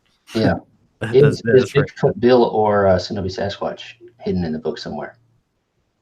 No, I didn't write that into the original script, but dang, I would love to do that. Especially if I get to do that crossover with Shinobi Sasquatch, that would be the best. See, now we're gonna bust out every obscure idea we can. Yeah. So does it? Yeah, you guys are doing good. Man, this book looks really good. The artwork is so, I don't know, it's just intriguing. This does look. We were talking about how this kind of looks like it should be a Pixar movie, and I don't know, really cool animation, kind of style. I don't know. That's the way I look at it, I guess. Yeah. Line art and colors in their own right are fantastic. I haven't seen a book that quite looks like this, and so it's kind of refreshing to just see the variety of style that you get in comics. This is a really good example. And you're a really great writer. You have been picked up to write on the next Graveyard Shift book, correct? Yes. I finished my story and it has been fully drawn, but that's all I know, and that's so far. But yeah, I got to work with John Malin and Mark Polton, and it was just a complete honor. Those guys are amazing. They are great creators that I look up to and learn from, but also they, like, in a comic industry that seems to kind of lost its way, like they're kind of voices of reason and just about making fun, great comics for everyone. And I just really appreciate that they saw something in me and let me work with them. I got to work on a story that is a bit more slasher oriented in nature, so it's fun. And I just highly recommend people look out for Graveyard Shift Volume 2. It's gonna rock. That's great. This is really cool. And of course, you got the Eric Weathers lettering it. We always have to point that out because he's lettering about everything. He's the man who lettered the world. That's right. This book looks really good. I'm curious, what's like the age range? Like this book it has a few cuss words, no F-bombs. I think I took the F-bombs out of the original script, and we have a few cuss words, and we have some pretty intense limbs getting severed. So I guess you would say teenager, 17 plus. Okay. I'm trying to think about how like they rate mangas. Sure. Like this is a more upper teenager or to adult story that I guess is a little deceiving because it has that Pixar edge to it. You never know, but the teen is a good demographic for, again, we were talking about this earlier, but there's a lot of adults that are into comics, and especially in this, indie network. And that's great. This book does look really, really good. I'm excited for it. Congratulations, you have 14,000. I'm going to refresh this. Thanks. We'll see if it's moved the needle at all. 14,292. Yeah, awesome. Thank you. I'm really, really happy that this community is part of that's why this is successful. So thank all of you. This is the first book I've ever published, and I'm just super excited about it. I've been working on it nonstop. I took off from work to launch it and just do it right. And I've been just sitting here trying to figure out ways to get it out there and get people excited about it. It's the best thing I've ever made, and the team that I put together for this is amazing. I think it's actually kind of awesome that Marco draws the way he does too, in that kind of almost animated Pixar style, because I think that couples so well with how I wrote it. That's why I knew he was the perfect artist for this before we ever even started work on the book. When he just did a pinup for me, I was blown away and was like, this guy gets what I'm going for so well. So it's just such an honor to have him. And my colorist is stuck with us through multiple books now to work on this, and she's just amazing, Tanya Wicker. So yeah, it's been great. Eric Weathers is now with us, and I can't wait for the future on this book. Like the final product is going to blow even me away, I think. So yeah, can't wait. Yeah, this looks really good, and this is it's a good one because you can get. I told my wife today I hate digital, like reading it. Yeah, if you like digital, that's cool, but for the book, $25 looks like you get the signed comic, and that is not. This isn't a 48 pages thing. This is over 100 pages, so that's actually a really great value. That's part of what I wanted to do with this campaign, is offer a great value too. I didn't want to just make an awesome book. It had to be everybody also feels like they're buying something really awesome, that they can, really like. I think Doug Tenople's Bigfoot Bill was inspirational because he was so giving with his campaign and giving great stretch goal bonuses and giving you a lot of book for what you paid for. And I loved that. So yeah, went with it. Now, yours was one of the campaigns. It came out, was it last week or the week before? I kind of losing track of time. But last week, Wednesday. Okay, yeah. So it's been not quite a week, but there was so many great campaigns that came out last week that I was actually really curious to see how it panned out, because I thought maybe they're competing with each other. I don't know, but then I looked at the numbers, still the sales, and you're doing really, really well. Mm-hmm. So that I don't know if it mattered at all, but that is a testament to how good it is. Thank you. Yeah, I was shaking in my little newbie boots when I saw that Doom Kicker released the same day I did. I didn't know it was coming. I didn't know that that Thunder Punch was launching just before too, and I did not know Van Sciver was going to release the Vampira cover like a day or two after. So you know what though, we're all part of the same community, and I don't think there's been a feeling of competition as much as just camaraderie, which is just so awesome. Yeah. Because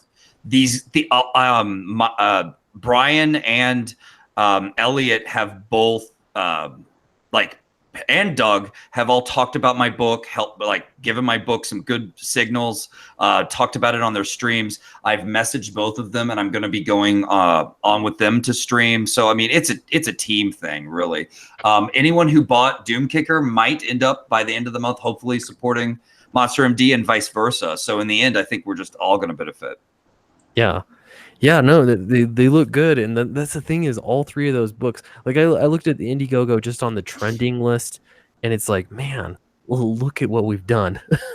I know it's crazy. Like you look at the quality of books, and the thing is, you look down the list, and it's like, oh, I know the top, I don't know, like 8 at least books on here. I know all the creators that are part of those, and it's really cool to see. Yeah, the Renaissance is now. Yeah, it's happening. We're making it happen. 6th. It's not now. It's June 6th. That's when the Renaissance starts. Thursday. Oh, is that when the big bomber drops? That's right. That's awesome. The bombing run begins June 6th. I'll be there. Excellent. Very cool. That's gonna be an awesome book. I just have chat open. How many people are in here? Oh, I gotta look at chat. We have 64 people watching right now. I hope I didn't miss any super chats. Smash the like button. Chat something. For those of you that are actually paying attention and don't just have us on in the background. Okay. Sweetcast is never background. I'll let you know that. People do not fall asleep to my videos. I've never had that comment. Your dulcet tones. at least twice a day, people tell me that. I mean, they don't tell me that. Sorry, go ahead. Okay, so I have As we've said earlier in the stream, for those of you who may not know, Flying Fortress is launching Thursday. 200 plus pages, looking upwards towards 250 with all the supplemental material. I know Von Klaus and Doug Tenepa like to do sketchbooks that are separate. I want it all in one book, mostly because I think it'll be cheaper for me to print. But I want to know, 200 plus pages. I'm looking at, do you guys want to hear the price point I'm looking at? Yeah. Because it's not $25, because that's, depending on print run, that's insane. $0. It's not $25. It's also not $50. Somewhere in between. I'm thinking about doing the base book, 200 upwards to 250 pages for $35. I like it. Is that signed? Come signed. That's I perfect. like it. That's a good deal. Okay. That's a fair price. All right. Yeah. Well, no. $50 is a fair price for a signed, Right. boutique book like this. 35 is a rare. deal. Okay. Yeah. Now, if you see it at 50, we can all blame Scott. Yeah. That's right. That's right. Well, that's the name of the stream. Yeah. Oh, Alejandro Mirabel is watching. Awesome. Awesome, man. So you see, when you mentioned his name, reminds me of something I was thinking about when we were talking about like the top 8 books, or like we know who they are. The thing I like about CG is not just like the books that have kind of come up out of the woodwork of CG, right? But then there's the guys like Alejandro, who he wasn't a CG guy. But everybody within CG, because he launched on Indiegogo, everybody saw how awesome that book, Long Harbor is. It's just a quality book. It's just total quality. And we embraced him, and he didn't know who we were. I mean, I don't know. He might have been aware of CG, but I doubt it. I mean, most people just aren't aware of CG.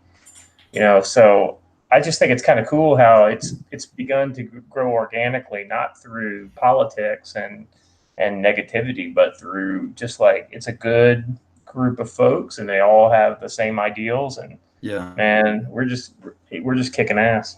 Yeah, for the longest time, we would just say we want solid art and solid storytelling. That's what we want. Please give it to us. And they're like, that's not what you're about. And then like as it's grown, you could literally just see it as the months go by, and the quality keeps getting better and better. And I think even people that were on the fence are eventually like, no, yeah, they were telling the truth the entire time. Absolutely. Yeah. And that's why exactly if good stuff is happening, I feel obligated to point it out, and I don't care. I don't care about anything. But if you're doing a crowdfunding book and it looks great, Long Harbor looks amazing. He deserves every penny and more that he's earned. I think he's like over $60,000 right now. Yeah, I think it's still in demand too, isn't it? One of my favorite thing about Alejandro is that he learned to draw underwater, like some sort of kung fu monk would like do in a movie, like a coma monk, like some sort of Jackie Chan film. Like he learned underwater, so now on land he is unstoppable. Like his art. Oh my god, so good, dude, so good. He's just it's closed. It's closed. Yeah. Well. It still looks so cool. I know for a fact. I know for a fact that guy's still drawing it, man. You should have left it open, Alejandro. We could have probably sold you another $5,000 worth of books. At least 63, because there's 63 people watching. Yeah. I'll bet like 80% of those have already backed it. Yeah, I squeaked in right under the finish line. He announced on like a Thursday. He said, "Tomorrow I'm closing it down." He says, "I'll reopen it later." Awesome. Yeah. Did they get you the letter that, Eric? DMs are happening. Okay. That's all. Makes sense to me. Not a shock. Yeah. Eric, I think we should submit your name we should like push, what are they called, the Eisner Awards or something. We should push and have like a big push to have Eric win an Eisner Award for lettering. That'd be pretty cool. I'm not gonna lie, that'd be pretty cool. That would pop some heads. But seriously, like you're really good letterer, and you're doing everything. I gotta think you're lettering more books. I don't know. Like, how many books do you think a letter at Marvel is lettering? How many pages do you think? Like, If you're in charge of lettering, like you got to be doing the same that pros or more. Probably about the same. You have to understand that they're doing monthly books, so they're on a schedule. You know I have to get this many pages done a day for these 2 books, and they're more streamlined. And with the indie comic scene, I get, hey, I want you to letter my book, but the campaign hasn't started yet. We only have 4 pages of art done. So I'll letter those 4 pages. I may never see the rest of the book if the campaign fails, or I won't see it again for, even if it succeeds, I won't see it again for months. So, it's, Matthew Fowler in the chat says, if Eric dies in a random car crash, all CG will go silent. Oh man, that would be. But you know what I'm saying? Like yes, my name's on a lot of books right now, but it's not like I honestly am afraid that everything's going to hit at once. It's going to be like, hey, I need this like Friday, and 8 people are going to say it. Like, okay. When it rains, it pours. Yeah, yes. It'll be October. Is it possible for you to letter door kickers before I give you the art? Say that again. Go Preemptive strike. Go off of the stick figure layouts I made. I don't know if you guys already talked about it, but I'd love to hear about where things are with Downcast and door kickers, things like that. Yeah. So with Downcast, Here, I don't know what you're talking about. I haven't been very good at promoting lately, but with Downcast, we're doing good. It kind of, if you think the middle of the campaign is a slump, this is really a slump in demand. But we're really close to 28,000. It's like one, depending on how much, 1 or 2 backers away to 28 grand. I've been seeing pages getting turned in, and I'm really excited about it. I actually shifted things up a little bit. I think for the better. We've got to sort a few things out, but I'm actually getting another colorist on board, and that's because Nacho has been doing the line art and the colors, and I really love his coloring, but we want to get it done faster, but without reducing the quality of the product. And so I've had him just doing line art, and he's pencils and inks, and he's doing it traditionally now too, which is pretty cool. But yeah, so he's been focusing on the inks, and some of the pages have been so cool that he's been turning in. And then we are getting actually a professional colorist that he knows pretty well, and so he's working on doing some flats right now, and I'm hoping to have some things to show. So great. Things are going to look a little different. This is one thing I get nervous about, but I didn't like the colorist is really good. I just want to make sure everything pans out first before I make like big official announcements. So they're going to look a little bit different than what you're seeing here, but I think for the better. And I'm already seeing it with him having more time, Nacho having more time to spend on the line art. It's been like the pages, every page he turns in, it's just been better and better. It's been really great. Cool. So awesome. Good to hear. Yeah, so dude, I can't wait. Better line art and colors. Dang, that's cool. Trying to do it right, man. You're raising the bar. Scott, what about door kickers? So I've been in as far as promo mode, I've been kind of quiet lately because the more work you got going on in the background, the less time you have to be on social media and everything. And me and Eric have kind of befriended this guy Ted, and man, Ted is a great amateur artist. And Sweetcast, you know him too, man. Yeah. So I'm gonna get. I really like the thing he did for you that you got colored, and so he did my first fan piece for me. And so based on that and another image, I was just like, listen, let's talk about doing a cover, because I don't know where you're at with your sequential work, but man, the cover stuff that you do, I think you're ready for that.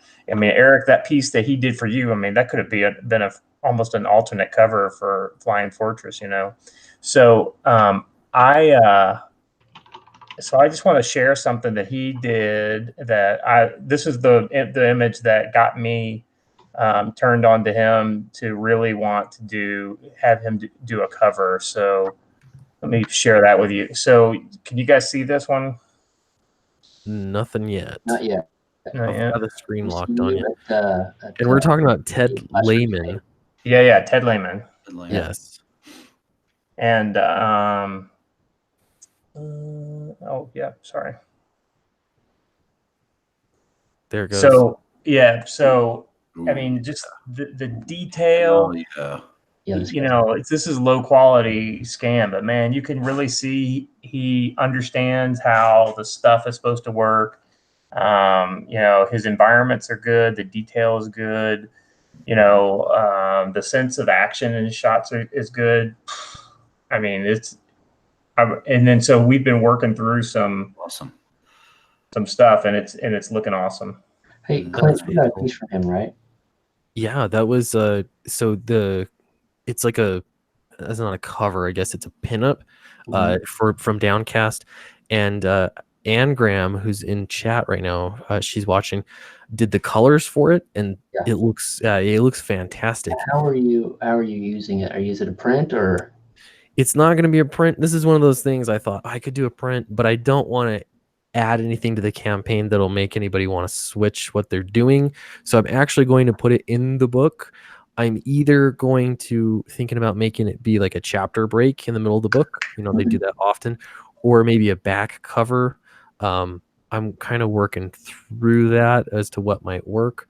But we also have one of the stretch goals was putting some art and sketch pages and stuff in the back of the book, and so it might actually be included in one of those, so you just have pages. But really cool piece. It's cool that it was made by backers, and you know, it's nice to really include yeah, he sent me I got one too. I got a what's it, a door gunner. Yeah, one of the door gunners, and it's a waist gunner. I don't have it. I don't have a scan. I just have a photo. But actually, it's right here. Oh, you got the original sitting there. That's awesome. I'm trying to decide. Like, I'll probably do a print of this, and since campaign hasn't launched, I can just throw it in. But yeah, I'm also wondering if I should have a tier of this piece. That's legit. For sale, or if I should just hang it on my wall. That's what I'm trying to. Well, yeah. The piece that he sent me, the original fan art, I'm keeping it. You know, that's like my first piece of fan art. I'm keeping it. It's awesome. I think I might put it in as an interior too. So yeah, maybe I'll put it in there for like 10 grand. That way, it's worth it if it's not on my wall. Yeah, I thought about putting it up, but I didn't feel good. I mean, Ted is here. He says, "Thanks, guys. Awesome, Ted."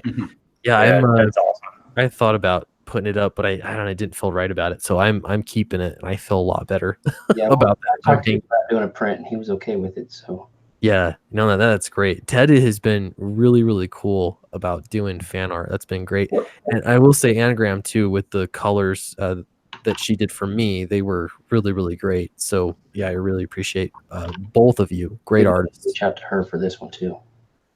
Yeah, I was thinking the exact same thing. Yeah. I just want to address this real quick. I saw somebody in the chat said if Nacho is improving really quickly, have him do pages out of order. I'm not going to say that he's improving when I say every page looks better. Don't get me wrong. Like, it still has a consistent style. Having said that, that's part of his process is to do pages out of order. So we've got you covered. So it should still flow really nicely. All I'm saying is like just some of like the details and the backgrounds and the moodiness. He's been really putting a lot of thought into layouts and things like that. So I've been really impressed with the pages that he's been turning in. Sorry, who did I cut off to say that? Everybody. We all want to talk. No, you know, one of the things about kind of going back to hiring a guy like Ted, right? So, you know, I considered, like, I know you had who was the guy who did your alternate cover? Oh, Eric. I always do that. Matt Weldon. Why are we? I wanted to, that's exactly what I wanted to say. Eric Weathers cover, and I was like, no, that's the letterer. I can start doing covers, I guess, to make up for the. Dang, you can, man. You got the chops. Well, thank you.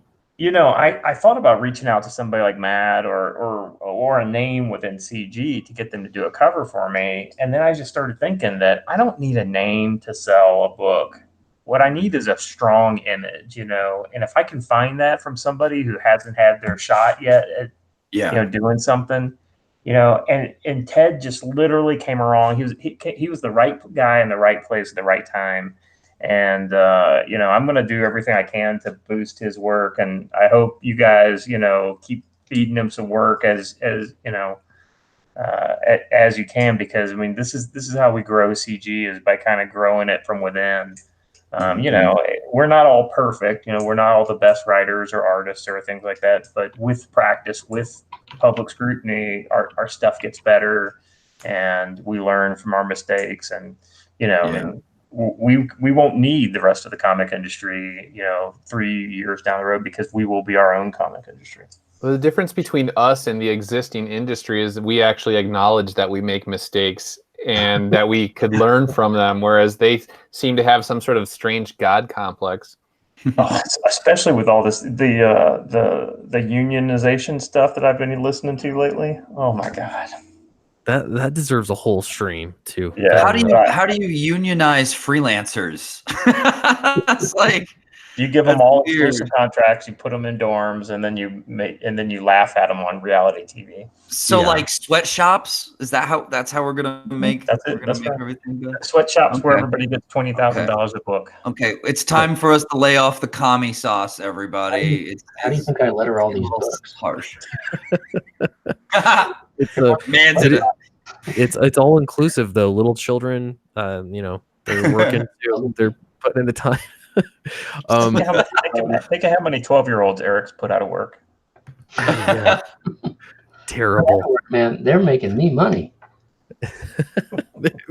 those aren't his shop comics. Those aren't his children. That's how you can do it. Oh my God, Eric, that's terrible. Yeah, unionizing comics, it kills me, because it's like the sales are so bad that people are losing their jobs and things, and people are they're restructuring. I'm thinking specifically of Oni Press. I know I say that wrong. I think that's right. Oni Press. Oni. I still said it wrong. Oni Press and Lion Forge. Yeah, they laid people off, and so the solution is, well, we need to unionize. Well, where are you going to get the money from if you don't have the sales to support it? Unionizing, how is that going to fix things? It's only a matter of time now before Bleeding Cool or someone takes this totally out of context and starts talking about how Comicsgate seriously wants to use toddlers as sweatshop labor for comics or something like that. I know. If I thought somebody would buy our work, I'd put my 12-year-old to work right now. We have established too that Rich Johnston does watch the stream. I think one of those thumbs down is him. I asked him, I joked about it in a stream, put a thumbs down, and then I asked him on Twitter, and he's like, "No, yeah, that was me. Like I watch your stream." So, yeah, we'll see that in an article. Cool. Cool. I can use the traction. Yeah. Let's see.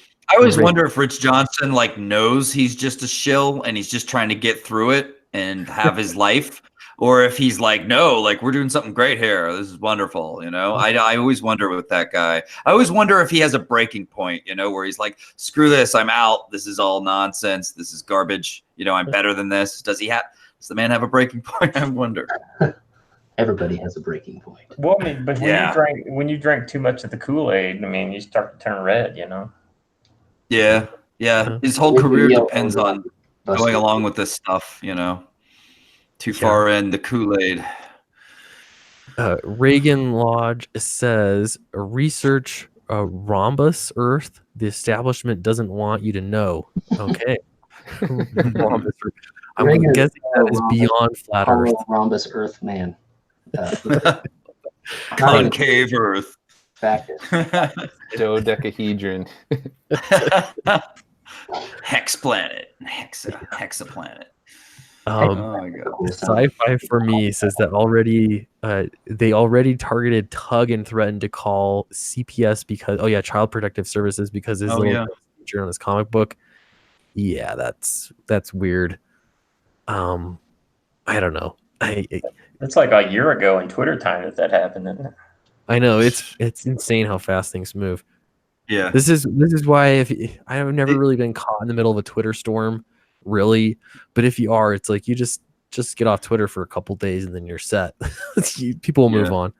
Yeah. They don't know how to argue anymore. There's no facts. You know what I mean? They don't win on merit of facts.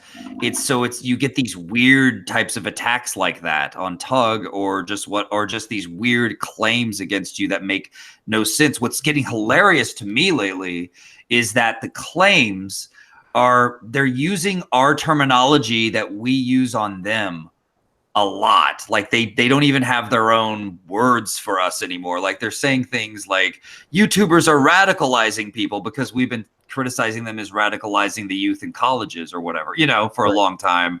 Now YouTubers are radicalizing men and turning them into crazy nationalists. Oh my God.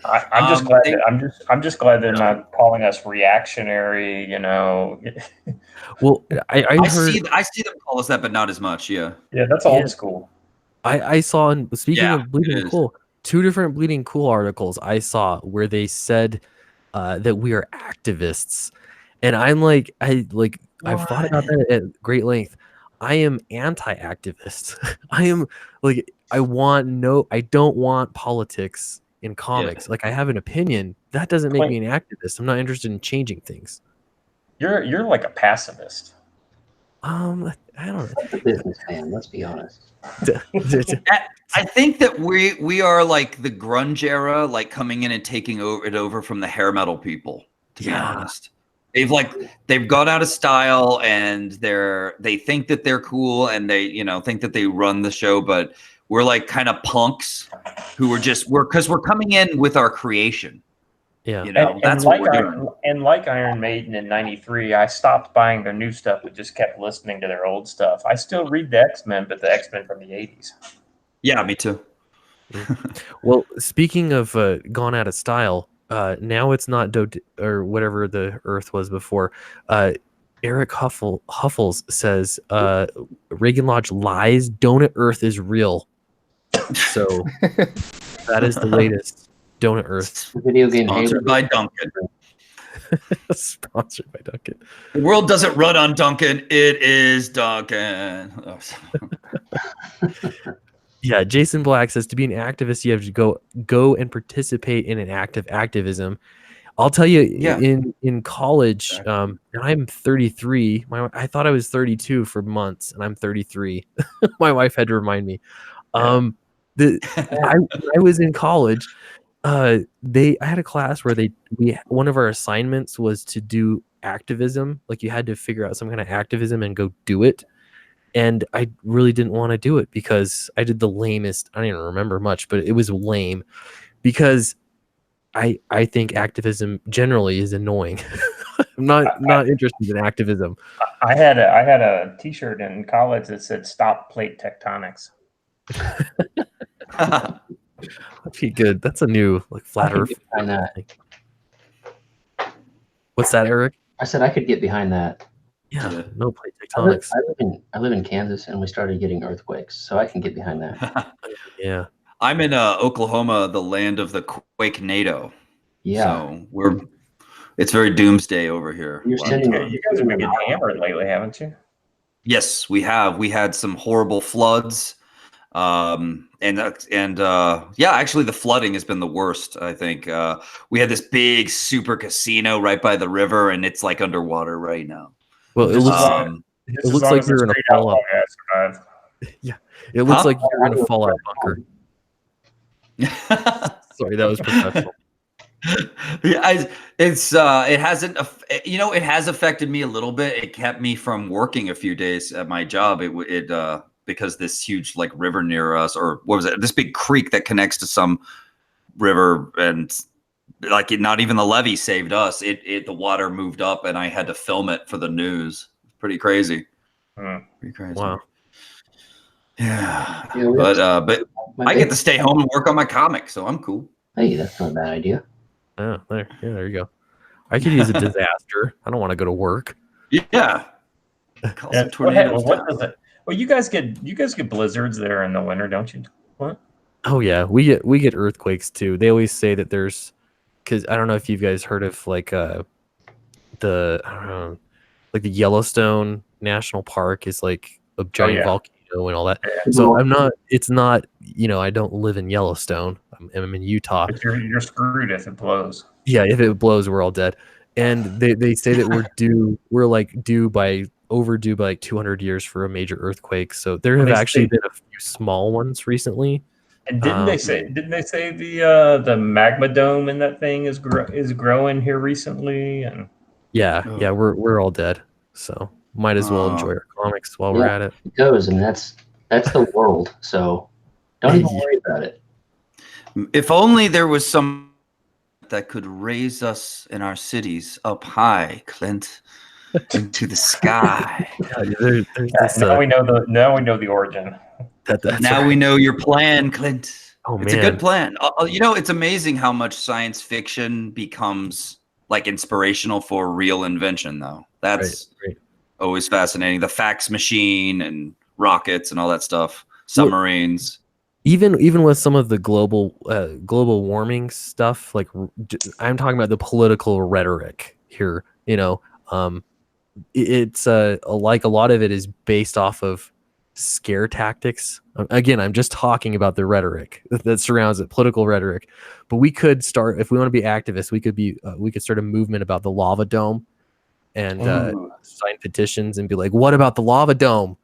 The only way to save this is unadulterated capitalism. Well, like in the 1980s, Ted Danson was saying that within 10 years, all the oceans would be polluted beyond repair.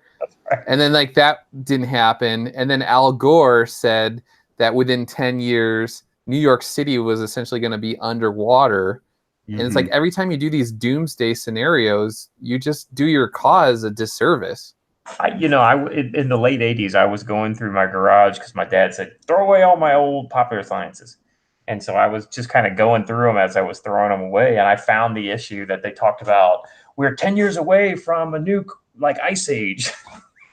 Yeah, back in the day before like global warming, it was all about like the ice is coming. They were very serious about it too. I mean, this was not like AOC and the Green New Deal will all be dead in 12 years. This was these are serious scientists. Yeah, and they taught it on college campuses, and they taught my parents that. They told me all about the ice age we were supposed to get, and all the food would die, and we would die. Yeah. Well, that's what the nukes were for. Is they warm the Earth back up. Chernobyl. My favorite setting. We can all agree that we're all going to die. So just got to remind everyone. That's true, yeah. Speak for yourself. I'm immortal. Invincible. Yeah. Alejandro says, great show. We're doing something right, guys. That's good. The only activism we are participating in is actively selling comics and making and selling comics. I don't really think that's political activism. I think that's just good old-fashioned capitalism winning out, and we don't care what you believe or where or what your politics are. Just if you want our arts, because to me it was crazy back in the day when I wrote a short film that was about to get produced. And then this social justice activist director was assigned to it. And then he turned my script into this gigantic mess. I mean, he actually turned it into the opposite of what my intent was. A story about like brothers coming together and learning to be brothers, and turned it into like white people, like attacking Native Americans and like the opposite of brotherly. Anyway, like that's even back then I didn't even know the term SJW. I wasn't into this political stuff. I didn't know much about it, but I did know as an artist that what he did was wrong, that when you apply your activism, politics to arts, you do art a disservice. You create damage instead of good art people can enjoy. And so it's not a politically motivated thing for me. It really has always been about the art. And I guess you can call me a purist or whatever, but I just don't see how people on the left or I'm sure some on the left do see it for what it is, as damaging art. But I'm just surprised at how many these days are just so, far up their own rhetoric and up their own ass that they don't care about the damage that this stuff does. Even the most like hardline communist back in the day who'd create plays or write scripts admitted that propaganda, kills your art. Yeah. Well, and there's I believe there are more people on the left that have problems with it. They're afraid to say anything, though. Yeah. And we've been a good example of that because you say something about it and, well, because you said that this is problematic. And even, I think I'm pretty mild. I think most people are pretty mild in their criticisms, or even it's just associating with the wrong people. But that's enough, to, I don't know, to put a chill up people's spines. I'd love to see more lefties sort of get on board. I know that they're out there. If you boil it down to, if your litmus test for it, it's good if it hits these political check marks, then you kind of shield yourself from criticism, at least from the little bubble that you create for yourself. So that's why they hate guys like us, because we're actually talking about the craft of storytelling or looking at some sort of objective standard in which to judge the story. And they're just like, their litmus test is, no, I have the right politics. Therefore, it's axiomatic. It's good. And so they hate guys like us because we have convincing arguments. And people are like, no, yeah, these guys, they're actually trying to craft good tales. And you're just trying to convince yourself that you're awesome.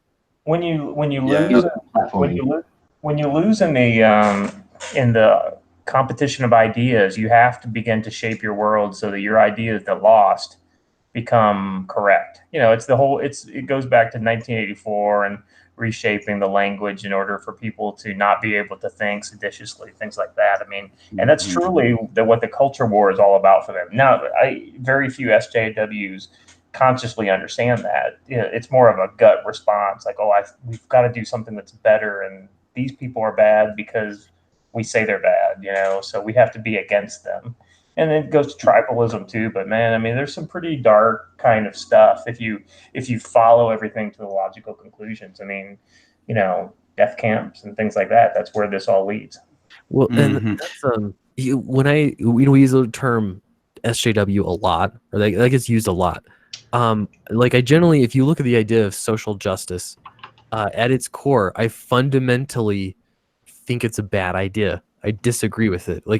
So I don't know that term. I feel like it can get diluted, I guess, sometimes. But for sure, at its core, it's like I have serious problems with that way of thinking. And I have to point out, Doug, you had some good points, but I have to tell you that's coming from a guy with a white man on the front cover of his comic book. Oh. So how do you explain yourself? Well, my mentor in the book is actually a black guy, a black Vietnam veteran, and my other supporting character is actually half Filipino, half Chinese. So, but I guess you could say they would still say that the white guy is somehow, because he's the main character, he's at the top of the hierarchy somehow, some way, or something along those lines. I don't know what they'll say. Yeah. Well, and you've got religion is an element in the story, and it's not being critical. I don't know. There's a totally different topic, but there's that book that they were just, I don't even remember who published it. They're making another book that's making fun of Christ, killing Christ or something like that. They're specifically trying to cash in on outrage culture. Bleeding Cool. Yeah, there's like a hitman that's out to kill this guy who may or may not be Christ resurrected. I think it's called Christ Crucified. One of my longtime subscribers sent it to me earlier today, or list. He was just like, "Hey, look what they're doing," or whatever, and I didn't get a chance to look into it. It says Bleeding Cool actually did a piece. It says Killing Jesus Christ in Crucified in comic stores this month. So it's on Bleeding Cool. It's so predictable. They think they're so edgy. Like no one bats an eye at that anymore. Nobody cares, man. It's so done. They're the mainstream. They are by definition not cool anymore. When you were like a t-shirt at Hot Topic, it's over, man. It's done. It's done. So whenever you see an edgy SJW, say, listen, how many people have SJWs nuked? Because as far as I'm concerned, none. That's edgy, nuking entire countries. So, just saying. But There and we I'm go. also wonder, why is Hitler the end all be all? Why not Pol Pot? Stalin's worse than that. Come on, man. Hitler's a lightweight. Stalin killed 20 million. Yeah, well, that's what I'm like. Yeah, you don't hear again like Pol Pot. I just read a little bit about Pol Pot. I'm like, man. Yeah, you wear Bad glasses, news. I'm killing you. You must be what's smart. I'm killing you. We all know EVS was worse. who was worse? EVS. EVS. Yeah. Yes. Literally Hitler. Oh my God. It is death. Yeah. All Oh right. my God. It is 10:30. I'm gonna post the link in the chat here again. This is for Monster DM. It's 10:30 Mountain Time. I'm just gonna remind everybody to check it out. Why don't you give us one more pitch for the book, and then I think we'll probably close the stream so everyone can get back to their evenings. All right. Monster MD, you guys, about a doctor to the local monsters is an incredible, invisible surgical assistant, Heidi, get into misadventures and monster medicine, where he ends up having to confront the masked madman who took his arm and ruined his surgical career. Basically his worst nightmare.